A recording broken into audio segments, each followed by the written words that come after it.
Sikh24.com ਵੇਖ ਰਹੇ ਸਾਰੇ ਦਰਸ਼ਕਾਂ ਦਾ ਸਵਾਗਤ। ਸਭ ਤੋਂ ਪਹਿਲਾਂ ਫਤਿਹ ਸਾਂਝ ਪਾਈਏ। ਵਾਹਿਗੁਰੂ ਜੀ ਕਾ ਖਾਲਸਾ, ਵਾਹਿਗੁਰੂ ਜੀ ਕੀ ਫਤਿਹ।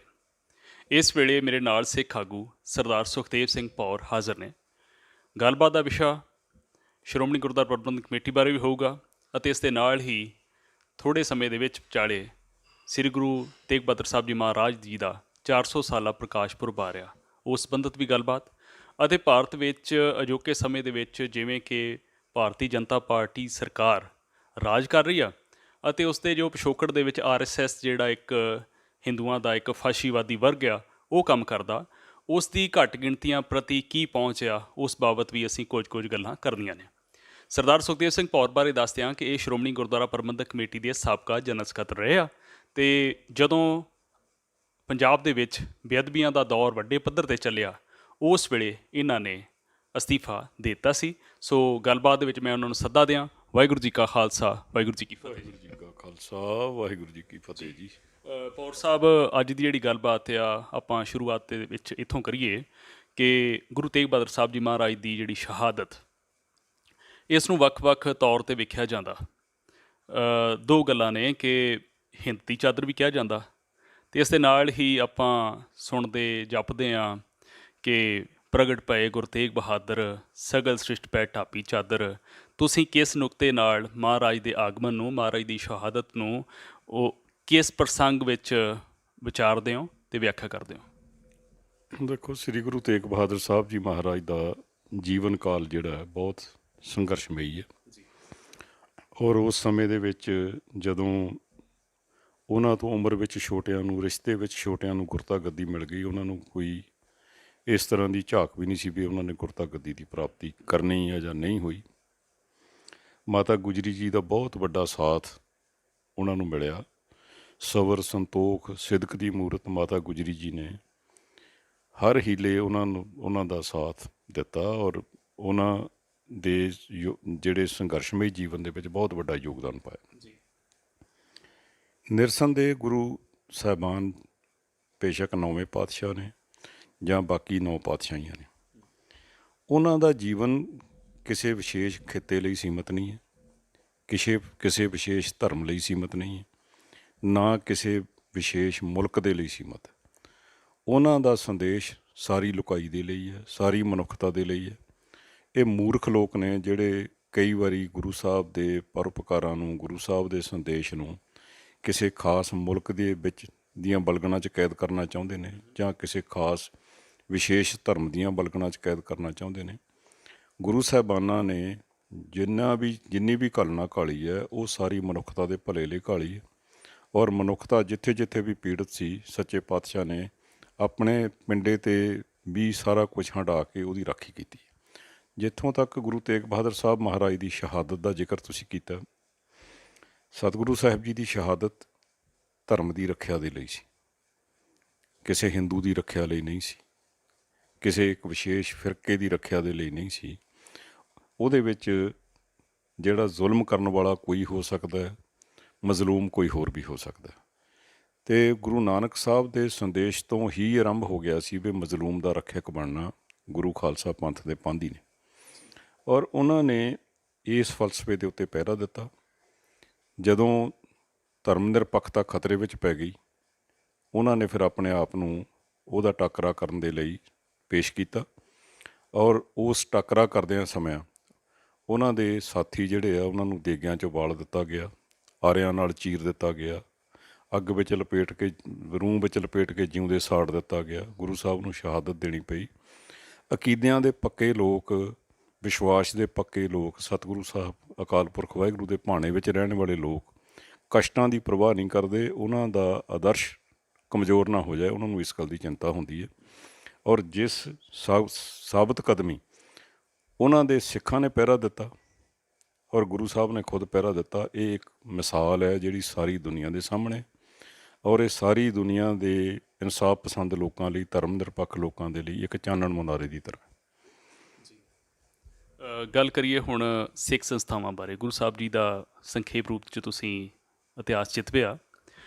ਸਿੱਖ ਸੰਸਥਾਵਾਂ ਦੇ ਵਿੱਚ ਇਹ ਗੱਲ ਕਿੰਨੀ ਕੁ ਚੱਲਦੀ ਹੈ ਕਿ ਜਦੋਂ RSS ਵਰਗੀ ਜਮਾਤ ਜਿਵੇਂ ਕਿ ਸਿੱਖਾਂ ਨੂੰ ਹਿੰਦੂ ਦੱਸਦੀ ਆ ਅਤੇ ਉਸ ਦੇ ਟਕਰਾਵ ਦੇ ਰੂਪ ਦੇ ਵਿੱਚ, ਉਸ ਦੇ ਜਵਾਬੀ ਰੂਪ ਦੇ ਵਿੱਚ ਜਿਹੜੀਆਂ ਸਿੱਖਾਂ ਦੀਆਂ ਸੰਸਥਾਵਾਂ, ਖਾਸ ਤੌਰ 'ਤੇ ਸ਼੍ਰੋਮਣੀ ਗੁਰਦੁਆਰਾ ਪ੍ਰਬੰਧਕ ਕਮੇਟੀ, ਇਸ ਦੇ ਰੋਲ ਨੂੰ ਕਿਵੇਂ ਵੇਖਦੇ ਹੋ? ਪਿਛੋਕੜ ਦੇ ਵਿਚਾਲੇ ਤੁਸੀਂ, ਤੁਹਾਡੇ ਕੋਲ ਤਜਰਬਾ ਵੀ ਆ ਕਿ ਜਦੋਂ ਅਜਿਹੀਆਂ ਗੱਲਾਂ ਚੱਲਦੀਆਂ ਕਿ ਸਿੱਖਾਂ ਨੂੰ ਹਿੰਦੂ ਦੱਸਿਆ ਜਾਂਦਾ, ਤੇ ਸ਼੍ਰੋਮਣੀ ਕਮੇਟੀ ਦਾ ਰਿਸਪੌਂਸ ਕੀ ਰਿਹਾ ਤੇ ਰਿਸਪੌਂਸ ਕੀ ਚਾਹੀਦਾ? ਦੇਖੋ, ਪੰਥਕ ਸੰਸਥਾਵਾਂ ਜਦੋਂ ਦੀਆਂ ਵੋਟਾਂ ਦੇ ਗਿਣਤੀਆਂ ਮਿਣਤੀਆਂ 'ਚ ਫਸੀਆਂ ਹੋਈਆਂ ਨਾ, ਜਦੋਂ ਇਹਨਾਂ 'ਤੇ ਕਾਬਜ਼ ਲੋਕ ਜਿਨ੍ਹਾਂ ਦੇ ਰਾਹੀਂ ਇੱਥੋਂ ਦੇ ਪ੍ਰਧਾਨ ਬਣਦੇ ਆ ਜਾਂ ਹੋਰ ਅਹੁਦੇਦਾਰ ਬਣਦੇ ਆ, ਮੈਂਬਰ ਬਣਦੇ ਆ, ਸਿੰਘ ਸਾਹਿਬਾਨ ਬਣਦੇ ਆ, ਉਹਨਾਂ ਦੀ ਸੋਚ ਵੋਟਾਂ ਦੀਆਂ ਗਿਣਤੀਆਂ ਮਿਣਤੀਆਂ ਤੱਕ ਸੀਮਿਤ ਰਹਿ ਗਈ। ਉਸ ਵੇਲੇ ਤੋਂ ਬਹੁਤ ਵੱਡੇ ਹਮਲੇ ਇਹਨਾਂ ਸੰਸਥਾਵਾਂ ਦੇ ਉੱਤੇ ਪੰਥ ਵਿਰੋਧੀਆਂ ਨੇ ਕੀਤੇ, ਜਿਹਨੂੰ ਵਕਤ ਬ ਵਕਤ ਨੋਟਿਸ ਵੀ ਲਿਆ ਪੰਥ ਨੇ, ਪਰੰਤੂ ਸਾਬਤ ਕਦਮੀ ਕੋਈ ਕਾਰਵਾਈ ਨਹੀਂ ਹੋਈ। ਜਿਸ ਜਮਾਤ ਦਾ ਤੁਸੀਂ ਜ਼ਿਕਰ ਕੀਤਾ, ਉਹਦੀ ਇੱਕ ਸ਼ਾਖਾ ਬੀਜੇਪੀ ਹੈ। ਬੀਜੇਪੀ ਦਾ ਸੰਬੰਧ ਜਿਹੜੇ ਲੋਕ ਆਪਣੇ ਆਪ ਨੂੰ ਪੰਥ ਦੇ ਆਗੂ ਸਮਝਾਉਂਦੇ ਰਹੇ ਲੋਕਾਂ ਨੂੰ, ਉਹਨਾਂ ਦੇ ਨਾਲ ਰਾਜਨੀਤਿਕ ਤੌਰ 'ਤੇ ਰਿਹਾ, ਔਰ ਉਹ ਇੱਥੇ ਤੱਕ ਵੀ ਕਹਿੰਦੇ ਰਹੇ ਵੀ ਸਾਡਾ ਤਾਂ ਪਤੀ ਪਤਨੀ ਦਾ ਸੰਬੰਧ ਹੈ। ਉਹ ਪਤੀ ਪਤਨੀ ਦਾ ਸੰਬੰਧ ਨਿਭਾਉਂਦਿਆਂ ਹੀ ਉਹਨਾਂ ਨੇ ਇਹਨਾਂ ਚੀਜ਼ਾਂ ਨੂੰ ਇਗਨੋਰ ਕੀਤਾ, ਔਰ ਪੰਥਕ ਸੰਸਥਾਵਾਂ 'ਤੇ ਉਹਨਾਂ ਦੇ ਬਿਠਾਏ ਬੰਦਿਆਂ ਨੇ ਉਹਨੂੰ ਲਾਈਟਲੀ ਲਿਆ, ਅਤੇ ਉਹਦਾ ਕੋਈ ਜਿਵੇਂ ਵਿਰੋਧ ਹੋਣਾ ਚਾਹੀਦਾ ਸੀ ਹੋਇਆ ਨਹੀਂ। 2-3 ਵਾਰੀ ਹੋਇਆ ਵੀ। ਮੈਂ ਤੁਹਾਨੂੰ ਮਿਸਾਲ ਦੇਣੀ ਚਾਹੁੰਦਾ। ਤੁਹਾਨੂੰ ਯਾਦ ਹੋਣਾ ਵੀ ਜਦੋਂ 300 ਸਾਲਾ ਖਾਲਸੇ ਦਾ ਸਿਰਜਣਾ ਦਿਵਸ ਮਨਾਇਆ ਗਿਆ ਸ੍ਰੀ ਅਨੰਦਪੁਰ ਸਾਹਿਬ ਦੀ ਧਰਤੀ 'ਤੇ, ਅਸੀਂ ਤਾਂ ਅਲੱਗ ਹੋ ਗਏ ਸੀ ਉਸ ਵੇਲੇ ਵੀ, ਕਿਉਂਕਿ ਬਾਦਲ ਸਾਹਿਬ ਨੇ ਜਥੇਦਾਰ ਭਾਈ ਰਣਜੀਤ ਸੋਹਰਾਂ ਦਾ ਹੁਕਮ ਤੋੜ ਦਿੱਤਾ ਸੀ। ਹੁਕਮ ਇਹ ਸੀ ਉਹਨਾਂ ਦਾ ਵੀ ਭਾਈ ਤੁਸੀਂ ਲੜਨਾ ਹੈ ਤਾਂ ਬਾਅਦ 'ਚ ਲੜ ਲਿਓ, ਪਹਿਲਾਂ 300 ਸਾਲਾ ਤਾਂ ਮਨਾ ਲਓ। ਉਹਨਾਂ ਨੇ ਨਹੀਂ ਮੰਨਿਆ, ਅਸੀਂ ਅਸਤੀਫੇ ਦੇ ਦਿੱਤੇ। ਅਸਤੀਫੇ ਦੇ ਕੇ ਅਸੀਂ ਇੱਕ ਧਿਰ ਵਿੱਚ ਖੜ੍ਹ ਗਏ, ਦੂਜੇ ਪਾਸੇ ਉਹ ਖੜ੍ਹੇ ਸੀ। ਉਹਨਾਂ ਨੇ ਉਸ ਵੇਲੇ ਵਾਜਪਾਈ ਸਾਹਿਬ ਨੂੰ ਬੁਲਾਇਆ, ਅਤੇ ਵਾਜਪਾਈ ਸਾਹਿਬ ਨੂੰ ਬੁਲਾਉਣ ਤੋਂ ਪਹਿਲਾਂ ਇੱਕ ਉੱਥੇ ਮਾਰਚ ਹੋਇਆ, ਜਿਹਦੇ 'ਚ ਸਿੱਖ ਜਥੇਬੰਦੀਆਂ ਵੀ ਸਨ, ਔਰ ਮੈਂ ਹੁਣ ਨਾਂ ਕੀ ਲਵਾਂ ਉਸ ਜਥੇਬੰਦੀ ਦਾ ਜਿਨ੍ਹਾਂ ਦਾ ਵਿਦਿਆਰਥੀ ਵਿੰਗ ਬੜਾ ਮਜ਼ਬੂਤ ਰਿਹਾ। ਉਹਨਾਂ ਦੇ ਨਾਲ ਹੀ RSS ਦੇ ਬੰਦੇ ਨਿੱਕਰਾਂ ਪਾ ਕੇ ਉਹ ਵੀ ਮਾਰਚ ਵਿੱਚ ਸ਼ਾਮਲ ਹੋਏ। ਅਤੇ ਫਿਰ ਥੋੜ੍ਹੀ ਦੇਰ ਬਾਅਦ ਤੁਸੀਂ ਇਹ ਕਹਿ ਰਹੇ ਹੋ ਕਿ ਸਿੱਖ ਜਥੇਬੰਦੀ ਨੇ ਉਹਨਾਂ ਦੇ ਨਾਲ ਮੰਚ ਸਾਂਝਾ ਕੀਤਾ, ਮਾਰਚ ਸਾਂਝਾ ਕੀਤਾ। ਮਾਰਚ ਦੇ ਵਿੱਚ ਇਹ ਸ਼ਾਮਲ ਹੋਈਆਂ ਜਥੇਬੰਦੀਆਂ, ਉਹ RSS ਦੇ ਬੰਦੇ ਵੀ ਸ਼ਾਮਲ ਹੋਏ, ਔਰ ਬਕਾਇਦਾ ਆਪਣੀ ਜਿਹੜੀ ਉਹਨਾਂ ਦੀ ਟਰੈਡੀਸ਼ਨਲ ਡਰੈਸ ਹੈ ਉਹਦੇ ਵਿੱਚ ਸ਼ਾਮਲ ਹੋਏ। ਫਿਰ ਤੁਹਾਨੂੰ ਯਾਦ ਹੋਣਾ, ਇੱਕ ਵਾਰੀ ਐਸਾ ਸਮਾਂ ਆਇਆ ਵੀ ਉਹਨਾਂ ਨੇ ਆਪਣਾ ਇੱਕ ਜਿਹੜਾ ਉਹਨੂੰ ਸਵੈਮ ਸੇਵਕ ਕੈਂਪ ਕਹਿੰਦੇ, ਉਹ ਰੌਲਾ ਪੈ ਗਿਆ ਵੀ ਗੁਰਦੁਆਰਾ ਬਿਭੌਰ ਸਾਹਿਬ 'ਚ ਲਾ ਲਿਆ।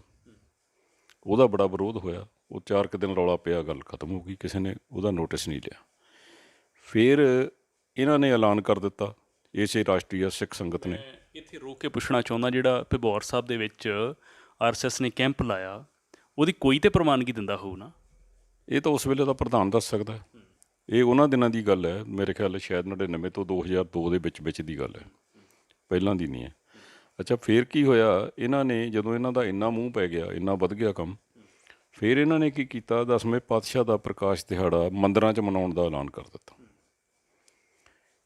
ਉਸ ਵੇਲੇ ਦੇ ਤਖ਼ਤ ਸਾਹਿਬ ਦੇ ਜਥੇਦਾਰ ਗਿਆਨੀ ਜੋਗਿੰਦਰ ਸਿੰਘ ਵਧਾਂਤੀ ਜੀ ਸਨ। ਉਹਨਾਂ ਨੇ ਬੜਾ ਸਖਤ ਵਿਰੋਧ ਕੀਤਾ, ਔਰ ਉਹਨਾਂ ਨੇ ਆਦੇਸ਼ ਦਿੱਤਾ ਕੌਮ ਦੇ ਨਾਂ ਵੀ ਇਹ ਜਿਹੜੀ RSS ਸੰਸਥਾ ਹੈ ਇਹ ਸਿੱਖ ਵਿਰੋਧੀ ਹੈ, ਅਤੇ ਇਹ ਸਿੱਖ ਇਹਨਾਂ 'ਤੇ ਬਿਲਕੁਲ ਵੀ ਵਿਸ਼ਵਾਸ ਨਾ ਕਰਨ। ਇਹ ਉਹਨਾਂ ਨੂੰ ਸੰਦੇਸ਼ ਦੇਣਾ ਪਿਆ ਕੌਮ ਨੂੰ। ਔਰ ਫਿਰ ਤੁਸੀਂ ਅੱਗੇ ਦੇਖੋ, ਪੰਥ ਦੀ ਅੱਡਰੀ ਹਸਤੀ ਦਾ ਪ੍ਰਤੀਕ ਨਾਨਕਸ਼ਾਹੀ ਕੈਲੰਡਰ ਹੋਂਦ ਵਿੱਚ ਆ ਗਿਆ। ਮੈਂ ਕਦੀ ਨਹੀਂ ਇਸ ਗੱਲ ਨਾਲ ਸਹਿਮਤ ਰਿਹਾ ਵੀ ਕਿਹੜਾ ਠੀਕ ਸੀ ਕਿਹੜਾ ਗਲਤ ਸੀ। ਮੇਰੀ ਹਮੇਸ਼ਾ ਹੀ ਇੱਛਾ ਰਹੀ ਹੈ ਵੀ ਠੀਕ ਕਿਹੜਾ ਅਤੇ ਗਲਤ ਕਿਹੜਾ, ਇਹ ਫੈਸਲਾ ਕੋਈ ਧਿਰ ਬਣ ਕੇ ਨਾ ਕਰੇ, ਪੰਥ ਬਣ ਕੇ ਕਰੇ। ਜਿਹੜੇ ਉਹਨੂੰ ਗਲਤ ਕਹਿੰਦੇ ਉਹ ਵੀ ਬਹਿ ਜਾਣ, ਜਿਹੜੇ ਉਹਨੂੰ ਠੀਕ ਕਹਿੰਦੇ ਉਹ ਵੀ ਬਹਿ ਜਾਣ। ਤਖ਼ਤ ਸਾਹਿਬ ਦੇ ਜਥੇਦਾਰ ਸਾਲਸੀ ਕਰਨ, ਜੋ ਨਤੀਜਾ ਨਿਕਲੇ ਉਹਨੂੰ ਪੰਥ ਨੂੰ ਆਦੇਸ਼ ਦੇ ਦੇਣ ਵੀ ਇਹਨੂੰ ਮੰਨ ਲਓ। ਪਰ ਉਹ ਖਤਮ ਨਹੀਂ ਹੋਣਾ ਚਾਹੀਦਾ ਸੀ, ਕਿਉਂਕਿ ਮੈਂ ਸੰਤ ਜਰਨੈਲ ਸੋਹਣਾ ਦੀਆਂ ਜਦੋਂ ਸਪੀਚਾਂ ਸੁਣਦੇ ਹਾਂ, ਅਤੇ ਉਹ ਸਿੱਖ ਇੱਕ ਵੱਖਰੀ ਕੌਮ ਦੀ ਗੱਲ ਜਦੋਂ ਕਰਦੇ ਸੀ ਤਾਂ ਬਹੁਤ ਸਾਬਤ ਕਦਮੀ ਕਰਦੇ ਸੀ। ਇਹ ਵੀ ਇੱਕ ਸਿੱਖ ਕੌਮ ਨੂੰ ਇੱਕ ਅੱਡਰੀ ਹਸਤੀ ਦਾ ਪ੍ਰਤੀਕ ਦੇ ਤੌਰ 'ਤੇ ਉੱਭਰ ਰਿਹਾ ਸੀ। 3 ਤੋਂ ਲੈ ਕੇ 10 ਤੱਕ ਪੰਥ ਮੰਨ ਵੀ ਰਿਹਾ ਸੀ, ਦੇਸ਼ਾਂ ਵਿਦੇਸ਼ਾਂ 'ਚ ਬੈਠਾ ਸਿੱਖ ਵੀ ਮੰਨ ਰਿਹਾ ਸੀ। ਜੇ ਉਹਦਾ ਸਭ ਤੋਂ ਪਹਿਲਾਂ ਵਿਰੋਧ ਕੀਤਾ ਨਾ, ਤਾਂ ਉਸ ਵੇਲੇ ਦੇ RSS ਮੁਖੀ ਨੇ ਕੀਤਾ ਵੀ ਅਸੀਂ ਇਹ ਕੈਲੰਡਰ ਨਹੀਂ ਬਣ ਦਿਆਂਗੇ। ਅਤੇ ਇੱਕ ਇਹ ਗੱਲ ਉਸ ਵੇਲੇ ਦੇ ਸੰਦਰਭ 'ਚ ਜਾਂਦੀ ਹੈ। ਆ ਹੁਣ ਪਿਛਲੇ ਸਾਲ ਦੀ ਗੱਲ ਹੈ, ਅਯੋਧਿਆ ਦਾ ਜਦੋਂ ਫੈਸਲਾ ਹੋਇਆ ਸੁਪਰੀਮ ਕੋਰਟ ਦੇ ਵਿੱਚ, ਉੱਥੇ ਇੱਕ ਪੱਖ ਰੱਖ ਦਿੱਤਾ ਗਿਆ ਵੀ ਉੱਥੇ ਗੁਰੂ ਨਾਨਕ ਸਾਹਿਬ ਵੀ ਗਏ ਤੇ 10ਵੇਂ ਪਾਤਸ਼ਾਹ ਵੀ ਗਏ। ਉਸ ਪੱਖ ਨੂੰ ਸੁਣਨ ਦੇ ਲਈ ਇੱਕ ਰਜਿੰਦਰ ਸਿੰਘ ਹੈ ਗਾਜ਼ੀਆਬਾਦ ਦਾ, ਸੁਣਦੇ ਤਾਂ ਇਹ ਵੀ ਆ ਵੀ ਉਹ ਵੀ ਰਾਸ਼ਟਰੀ ਸਿੱਖ ਸੰਗਤ ਦਾ ਬੰਦਾ, ਉਹਦਾ ਬਿਆਨ ਦਰਜ ਕਰ ਲਿਆ ਸੁਪਰੀਮ ਕੋਰਟ ਨੇ। ਉਹਦੇ ਬਿਆਨ ਦੇ ਆਧਾਰ 'ਤੇ ਕਹਿ ਦਿੱਤਾ ਵੀ ਠੀਕ ਹੈ ਜੀ, ਗੁਰੂ ਸਾਹਿਬ ਗਏ। ਬਾਅਦ ਵਿੱਚ ਹੋਇਆ ਜਨਰਲ ਇਜਲਾਸ, ਗੋਬਿੰਦ ਸਿੰਘ ਲੌਂਗੋਵਾਲ ਪ੍ਰਧਾਨ ਸੀਗੇ, ਅਤੇ ਮੈਂ ਉੱਠ ਕੇ ਖੜ੍ਹਾ ਹੋ ਕੇ ਬਹੁਤ ਵਿਰੋਧ ਕੀਤਾ। ਮੈਨੂੰ ਕਹਿਣ ਜੀ ਬੋਲਣ ਨਹੀਂ ਦੇਣਾ, ਅਤੇ ਮੈਂ ਸਿੰਘ ਸਾਹਿਬ ਦੇ ਮੂਹਰੇ ਜਾ ਕੇ ਖੜ੍ਹ ਗਿਆ ਵੀ ਕਿਉਂ ਨਹੀਂ ਬੋਲਣ ਦੇਣਾ, ਦੱਸੋ ਕੀ ਗੱਲ ਹੈ।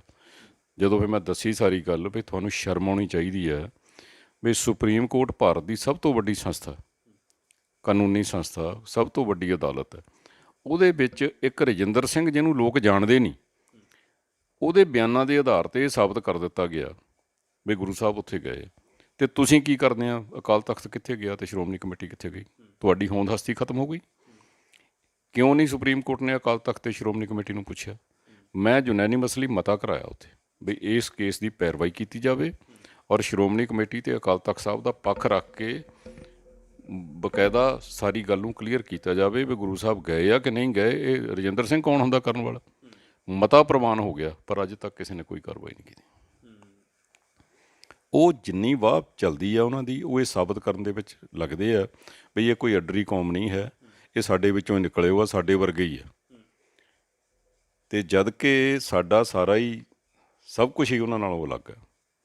ਸੰਤ ਜਰਨੈਲ ਸੋਹਣੀ ਤਾਂ ਬੜਾ ਜ਼ੋਰ ਦੇ ਕੇ ਕਹਿੰਦੇ ਹੁੰਦੇ ਸੀ, ਕਹਿੰਦੇ ਕੈਂਚੀ ਅਤੇ ਪਛਣਾ ਜਿਹੜਾ ਨਾ, ਇਹ ਕਿਸੇ ਨੂੰ ਹਿੰਦੂ ਅਤੇ ਮੁਸਲਮਾਨ ਬਣਾ ਸਕਦਾ, ਅਤੇ ਜੇ ਕਿਸੇ ਨੇ ਕੈਂਚੀ ਅਤੇ ਪਛਣਾ ਨਹੀਂ ਵਰਤਿਆ ਉਹ ਵੈਸੇ ਹੀ ਸਿੱਖ ਗੁਰੂ ਕਾ ਬਣ ਸਕਦਾ। ਇਹ ਸਾਨੂੰ ਮੁੜ ਮੁੜ ਕੇ ਉਸ ਪਾਸੇ ਨੂੰ ਧੱਕਣ ਦੀਆਂ ਕੋਸ਼ਿਸ਼ਾਂ, ਇਹ ਸਾਡੇ ਵਿੱਚੋਂ ਹੀ ਨੇ, ਸਾਡੇ ਵਰਗੇ ਹੀ ਨੇ, ਜਦੋਂ ਕਿ ਨਾ ਸਾਡੀ ਵਿਚਾਰਧਾਰਾ ਉਹਨਾਂ ਨਾਲ ਮੇਲ ਖਾਂਦੀ ਹੈ, ਨਾ ਸਾਡੀਆਂ ਪਰੰਪਰਾਵਾਂ, ਨਾ ਸਾਡਾ ਇਤਿਹਾਸ, ਨਾ ਸਾਡੀਆਂ ਰਵਾਇਤਾਂ, ਨਾ ਸਾਡਾ ਜਿਉਣ ਦਾ ਢੰਗ, ਨਾ ਸਾਡਾ ਮਰਨ ਦਾ ਢੰਗ, ਨਾ ਸਾਡਾ ਕਿਸੇ ਤਰ੍ਹਾਂ ਦਾ ਵੀ ਕੋਈ ਜਿਹੜੀ ਸਾਡੀ ਮਰਿਆਦਾ ਹੈ ਉਹਨਾਂ ਨਾਲ ਕੋਈ ਮੇਲ ਨਹੀਂ ਖਾਂਦੀ। ਉਹ ਆਪਣੇ ਘਰਾਂ ਵਿੱਚ ਰਹਿਣ, ਜਿਉਂਦੇ ਬਸਦੇ ਸੁਖੀ ਰਹਿਣ, ਪਰ ਉਹਨਾਂ ਨੂੰ ਸਾਡੇ ਵਿੱਚ ਜਿਹੜਾ ਦਖਲ ਦਿੰਦੇ ਆ, ਜੇ ਉਹ ਦਖਲ ਨੂੰ ਬਰਦਾਸ਼ਤ ਕਰ ਲੈਣ ਸਾਡੀਆਂ ਸੰਸਥਾਵਾਂ, ਅਤੇ ਉਸ ਤੋਂ ਵੀ ਵੱਡਾ ਗੁਨਾਹ ਹੈ। ਤੁਸੀਂ ਕਹਿੰਦੇ ਹੋ ਤਾਂ ਤਕਰੀਬਨ ਸਾਰੇ ਸਮਝਦੇ ਵੀ ਨੇ ਕਿ ਸਿੱਖ ਸੰਸਥਾਵਾਂ ਦੇ ਉੱਤੇ ਸਿਆਸੀ ਪ੍ਰਭਾਵ ਹਮੇਸ਼ਾ ਰਹਿੰਦਾ ਅਤੇ ਚੱਲਿਆ ਆ ਰਿਹਾ। ਜਦੋਂ ਜਥੇਦਾਰ ਸ੍ਰੀ ਅਕਾਲ ਤਖਤ ਸਾਹਿਬ ਦੇ ਰੂਪ ਦੇ ਵਿੱਚ ਗਿਆਨੀ ਜੋਗਿੰਦਰ ਸਿੰਘ ਵੇਦਾਂਤੀ ਹੋਣਾ ਨੇ RSS ਦੇ ਖਿਲਾਫ ਇੱਕ ਹੁਕਮਨਾਮਾ ਜਾਰੀ ਕੀਤਾ, ਅਤੇ ਉਸ ਵੇਲੇ ਤਾਂ ਸਿਆਸੀ ਪ੍ਰਭਾਵ ਕੁਝ ਨਾ ਕੁਝ ਤਾਂ ਪਿਆ ਹੋਊਗਾ। ਉਸ ਗੱਲ ਨੂੰ ਸਮਤੋਲ ਕਿਵੇਂ ਉਹਨਾਂ ਕੀਤਾ ਹੋਊਗਾ? ਬੇਸ਼ੱਕ ਇਹ ਉੱਤਰ ਉਹਨਾਂ ਲਈ ਬਣਦਾ, ਪਰ ਤੁਸੀਂ ਜਾਣਕਾਰ ਵੀ ਹੋ, ਜਾਣਦੇ ਹੋ ਕਿ ਹਿਲਜੁਲ ਕੋਈ ਹਰਕਤ ਹੁੰਦੀ ਆ ਥੱਲੇ ਥੱਲੇ? ਬੜਾ ਕੁਝ ਹੁੰਦਾ। ਇਹ ਤਾਂ ਦੇਖੋ, ਮੈਂ ਸਮਝਦਾ, ਮੈਂ ਤਾਂ ਸਲਿਊਟ ਕਰਦਾ ਜਥੇਦਾਰ ਸਾਹਿਬ ਨੂੰ, ਉਸ ਵੇਲੇ ਦੇ ਜਥੇਦਾਰ ਸਾਹਿਬ ਨੂੰ। ਹਰ ਇੱਕ ਜੀਵਨ ਵਿੱਚ ਕੁਝ ਕਮੀਆਂ ਹੋ ਸਕਦੀਆਂ, ਪਰ ਉਹਨਾਂ ਨੇ ਬੜਾ ਸਾਬਤ ਕਦਮੀ ਇਹ ਫੈਸਲਾ ਲਿਆ, ਔਰ ਇਹਦੇ 'ਚ ਕੋਈ ਉਹਨਾਂ ਨੇ ਪਰਵਾਹ ਨਹੀਂ ਕੀਤੀ ਕਿਸੇ ਗੱਲ ਦੀ। ਇੱਕ ਦੂਜਾ ਉਹਨਾਂ ਦਾ ਫੈਸਲਾ ਜਿਹੜਾ ਮੈਨੂੰ ਬਹੁਤ ਚੰਗਾ ਲੱਗਦਾ, ਜਦੋਂ 2007 ਦੇ ਵਿੱਚ ਇਹ ਕੋਈ ਝੂਠੀ ਜਿਹੀ ਪਰਚੀ ਬਣਾ ਕੇ ਲਿਆਏ ਨਾ ਸੌਦਾ ਸਾਧ ਨੂੰ ਮਾफ़ ਕਰਨ ਲਈ, ਜਿਹਨੂੰ ਬਾਅਦ ਵਿੱਚ ਗਿਆਨੀ ਗੁਰਬਚਨ ਸਿੰਘ ਨੇ ਪ੍ਰਵਾਨ ਕਰ ਲਿਆ ਸੀ, ਉਹ ਵੀ ਮੋੜ ਦਿੱਤੀ ਸੀ ਗਿਆਨੀ ਜੋਗਿੰਦਰ ਸਿੰਘ ਵੇਦਾਂਤੀ ਨੇ। ਮੈਂ ਇਹਨੂੰ ਕੋਈ ਮਾफ़ੀ ਨਹੀਂ ਮੰਨਦਾ, ਇਹ ਕੋਈ ਮਾਫ਼ੀ ਨਹੀਂ। ਅਤੇ ਪਰੰਤੂ ਇਹ ਹੁਣ ਜਦੋਂ ਜਿਹੜੇ ਉਹਨਾਂ ਨੂੰ ਬਿਠਾਲਣ ਵਾਲੇ ਆ, ਉਹਨਾਂ ਦੀ ਨੀਅਤ ਦੇ ਉਲਟ ਕੁਝ ਗੱਲਾਂ ਹੁੰਦੀਆਂ ਨੇ, ਫਿਰ ਉਹ ਬਰਦਾਸ਼ਤ ਨਹੀਂ ਕਰਦੇ। ਉਹਨਾਂ ਨੂੰ ਪੰਥ ਨਾਲ ਕੋਈ ਵਾਹ ਵਾਸਤਾ ਨਹੀਂ, ਉਹਨਾਂ ਨੂੰ ਸਿਰਫ ਆਪਣੀਆਂ ਵੋਟਾਂ ਨਾਲ ਵਾਹ ਵਾਸਤਾ। ਸ਼੍ਰੋਮਣੀ ਅਕਾਲੀ ਦਲ ਬਾਦਲ ਦਾ ਨਾਤਾ ਜਿਹੜਾ ਸਿਆਸੀ ਤੌਰ 'ਤੇ ਇਹ ਨਿਦਣੀ ਕਿਸਾਨੀ ਸੰਘਰਸ਼ ਦੇ ਦੌਰਾਨ ਭਾਰਤੀ ਜਨਤਾ ਪਾਰਟੀ ਤੋਂ ਟੁੱਟ ਚੁੱਕਾ। ਅਤੇ ਤੁਸੀਂ ਜਾਣਦੇ ਹੋ, ਤੁਸੀਂ ਜ਼ਿਕਰ ਵੀ ਕੀਤਾ ਪਹਿਲਾਂ ਵੀ ਸ਼ੁਰੂ ਦੇ ਵਿੱਚ ਕਿ ਇਹ ਭਾਈਵਾਲ ਧਿਰ ਰਹੀ, ਅਤੇ ਇੱਕ ਮਤਾ ਵੀ ਸ਼੍ਰੋਮਣੀ ਕਮੇਟੀ ਨੇ ਹੁਣ ਤਾਜ਼ਾ ਹੀ RSS ਦੇ ਖਿਲਾਫ ਲਿਆਂਦਾ। ਕੀ ਗੱਲਾਂ ਜਾਂ ਘਟਨਾਵਾਂ ਆਉਣ ਵਾਲੇ ਸਮੇਂ ਚੰਗੀਆਂ ਹੋਣਗੀਆਂ? ਕੋਈ ਜ਼ਮੀਨੀ ਤੌਰ 'ਤੇ ਵੱਡੇ ਬਦਲਾਅ ਆਉਣਗੇ, ਲੱਗਦਾ ਤੁਹਾਨੂੰ? ਨਹੀਂ, ਮੈਨੂੰ ਕੋਈ ਆਸ ਨਹੀਂ ਹੈ ਇਹਦੇ ਬਾਰੇ। ਇਹ ਹੋ ਵੀ ਨਹੀਂ ਸਕਣਾ, ਕਿਉਂਕਿ ਜਿਹੜੇ ਵੋਟਾਂ ਦੇ ਵਪਾਰੀ ਆ ਨਾ, ਇਹ ਤਾਂ ਮੜੀਆਂ ਨੂੰ ਵੀ ਮੱਥੇ ਟੇਕਣ ਤੁਰ ਜਾਂਦੇ ਆ। ਇਹਨਾਂ ਦਾ ਕੋਈ ਧਰਮ ਨਹੀਂ ਹੁੰਦਾ, ਕੋਈ ਮਰਿਆਦਾ ਨਹੀਂ ਹੁੰਦੀ। ਮੈਂ ਹਮੇਸ਼ਾ ਹੀ ਇਸ ਗੱਲ ਦਾ ਹਾਮੀ ਰਿਹਾ, ਅਕਾਲੀ ਦਲ ਦਾ ਪ੍ਰਧਾਨ ਗੁਰੂ ਕਾ ਸਿੱਖ ਹੋਣਾ ਚਾਹੀਦਾ, ਔਰ ਉਹ ਪੰਥਕ ਰਹਿਤ ਮਰਿਆਦਾ ਵਿੱਚ ਸੰਪੂਰਨ ਹੋਣਾ ਚਾਹੀਦਾ। ਵੋਟਾਂ ਮੰਗਣ ਵਾਲੇ ਲੋਕ ਹੋਰ ਹੋਣੇ ਚਾਹੀਦੇ ਨੇ, ਅਤੇ ਅਕਾਲੀ ਦਲ ਦਾ ਪ੍ਰਧਾਨ ਪੰਥ ਨੂੰ ਮਜ਼ਬੂਤ ਕਰਨ ਵਾਲਾ ਚਾਹੀਦਾ।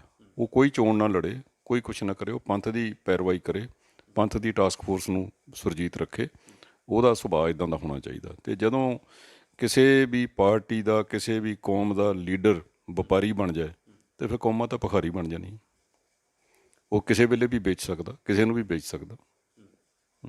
ਇਹ ਤੁਸੀਂ ਇੱਕ ਵੱਡੇ ਮਾਡਲ ਦੀ ਗੱਲ ਕਰ ਰਹੇ ਹੋ ਕਿ ਅਕਾਲੀ ਦਲ ਦਾ ਪ੍ਰਧਾਨ ਉਸ ਇਲੈਕਸ਼ਨਸ ਤੋਂ ਨਿਰਲੇਪ ਹੋਵੇ। ਬਿਲਕੁਲ, ਉਹ ਕੌਮ ਦਾ ਆਗੂ ਹੋਵੇ, ਉਹਨੂੰ ਕੌਮ ਸਿਰ ਝੁਕਾ ਝੁਕਾ ਕੇ ਪੂਰੇ, ਉਹ ਮੁੱਖ ਮੰਤਰੀ ਬਣਾਵੇ, ਬਣੇ ਨਾ, ਉਹ ਪ੍ਰਧਾਨ ਮੰਤਰੀ ਤੱਕ ਵੀ ਬਣਾ ਦੇਵੇ, ਬਣੇ ਨਾ, ਉਹਦੇ ਪਿੱਛੇ ਇੰਨੀ ਕੌਮ ਦੀ ਤਾਕਤ ਹੋਵੇ, ਉਹ ਜੋ ਕਹੇ ਉਹ ਮੁੱਖ ਮੰਤਰੀ ਤੋਂ ਵੀ ਉੱਪਰ ਦੀ ਹੋਵੇ। ਹੁੰਦਾ ਰਿਹਾ, ਪਹਿਲਾਂ ਹੁੰਦਾ ਰਿਹਾ, ਸਾਡੇ ਸਮੇਂ ਦੇ ਵਿੱਚ ਵੀ ਹੁੰਦਾ ਰਿਹਾ, ਬੜੀ ਵਾਰੀ ਹੋਇਆ। ਬਾਦਲ ਸਾਹਿਬ ਦੀ ਸਰਕਾਰ ਦੇ ਖਿਲਾਫ ਜਥੇਦਾਰ ਜਗਦੇਵ ਸਿੰਘ ਤਲਵੰਡੀ, ਜਿਹੜੇ ਉਸ ਵੇਲੇ ਦੇ ਅਕਾਲੀ ਦਲ ਦੇ ਪ੍ਰਧਾਨ ਸੀ, ਗਵਰਨਰ ਨੂੰ ਮਿਲਦੇ ਜਾ ਕੇ, ਅਤੇ ਗਵਰਨਰ ਸੁਣਦੇ ਵੀ ਇਹ ਗੱਲ। ਅਤੇ ਇਹ ਪਾਰਟੀ ਤਾਂ, ਇਹ ਜਿਹੜਾ ਸ਼੍ਰੋਮਣੀ ਅਕਾਲੀ ਦਲ ਹੈ ਨਾ, ਕੇਵਲ ਵੋਟਾਂ ਦੀ ਰਾਜਨੀਤੀ ਦਾ ਇਹਦਾ ਮਕਸਦ ਨਹੀਂ ਸੀ।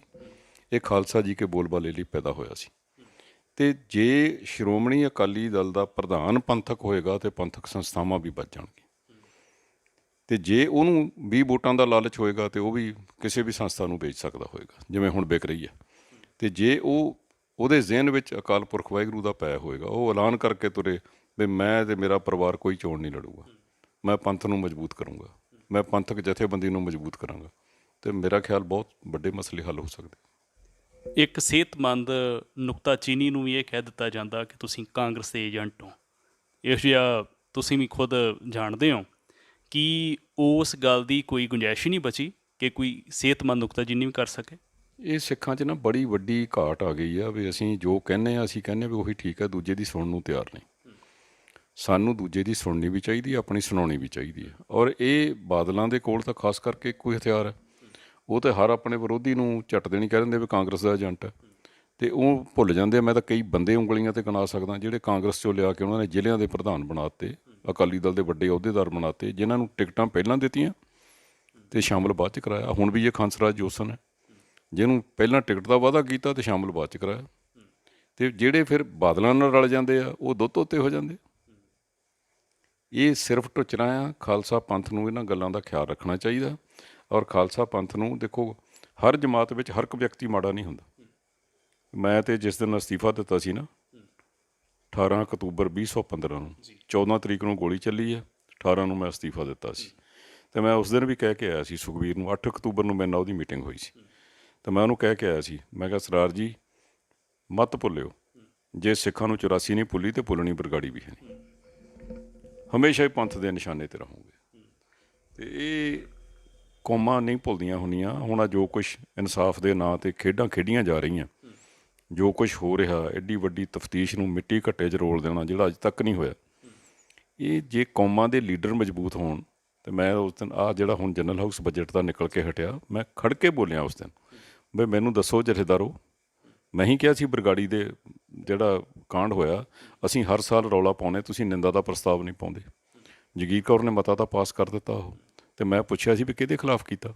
ਉਸ ਵੇਲੇ ਦੀ ਸਰਕਾਰ ਦੇ ਖਿਲਾਫ ਕੀਤਾ, ਪੁਲਿਸ ਦੇ ਖਿਲਾਫ ਕੀਤਾ, ਜਾਂ ਸ਼੍ਰੋਮਣੀ ਕਮੇਟੀ ਦੇ ਖਿਲਾਫ ਕੀਤਾ, ਜਿਹੜੇ ਮੌਕੇ ਦੇ ਉੱਤੇ ਨਾ ਸ਼ਹੀਦਾਂ ਦੇ ਪਿੱਠ 'ਤੇ ਹੱਥ ਰੱਖਣ ਗਏ, ਨਾ ਜ਼ਖਮੀਆਂ ਦਾ ਹਾਲ ਪੁੱਛਣ ਗਏ, ਜਾਂ ਉਸ ਵੇਲੇ ਦੇ ਜਥੇਦਾਰਾਂ 'ਤੇ ਕੀਤਾ ਜਿਹੜੇ ਨਾ ਗੁਰੂ ਸਾਹਿਬ ਦੇ ਸਰੂਪਾਂ ਦਾ ਹੋਇਆ ਅਪਮਾਨ ਦੇਖਣ ਪਹੁੰਚੇ, ਅਤੇ ਨਾ ਕਿਸੇ ਸ਼ਹੀਦ ਦੇ ਘਰ ਵੜੇ, ਨਾ ਕਿਸੇ ਜ਼ਖਮੀ ਦੇ ਘਰ ਵੜੇ।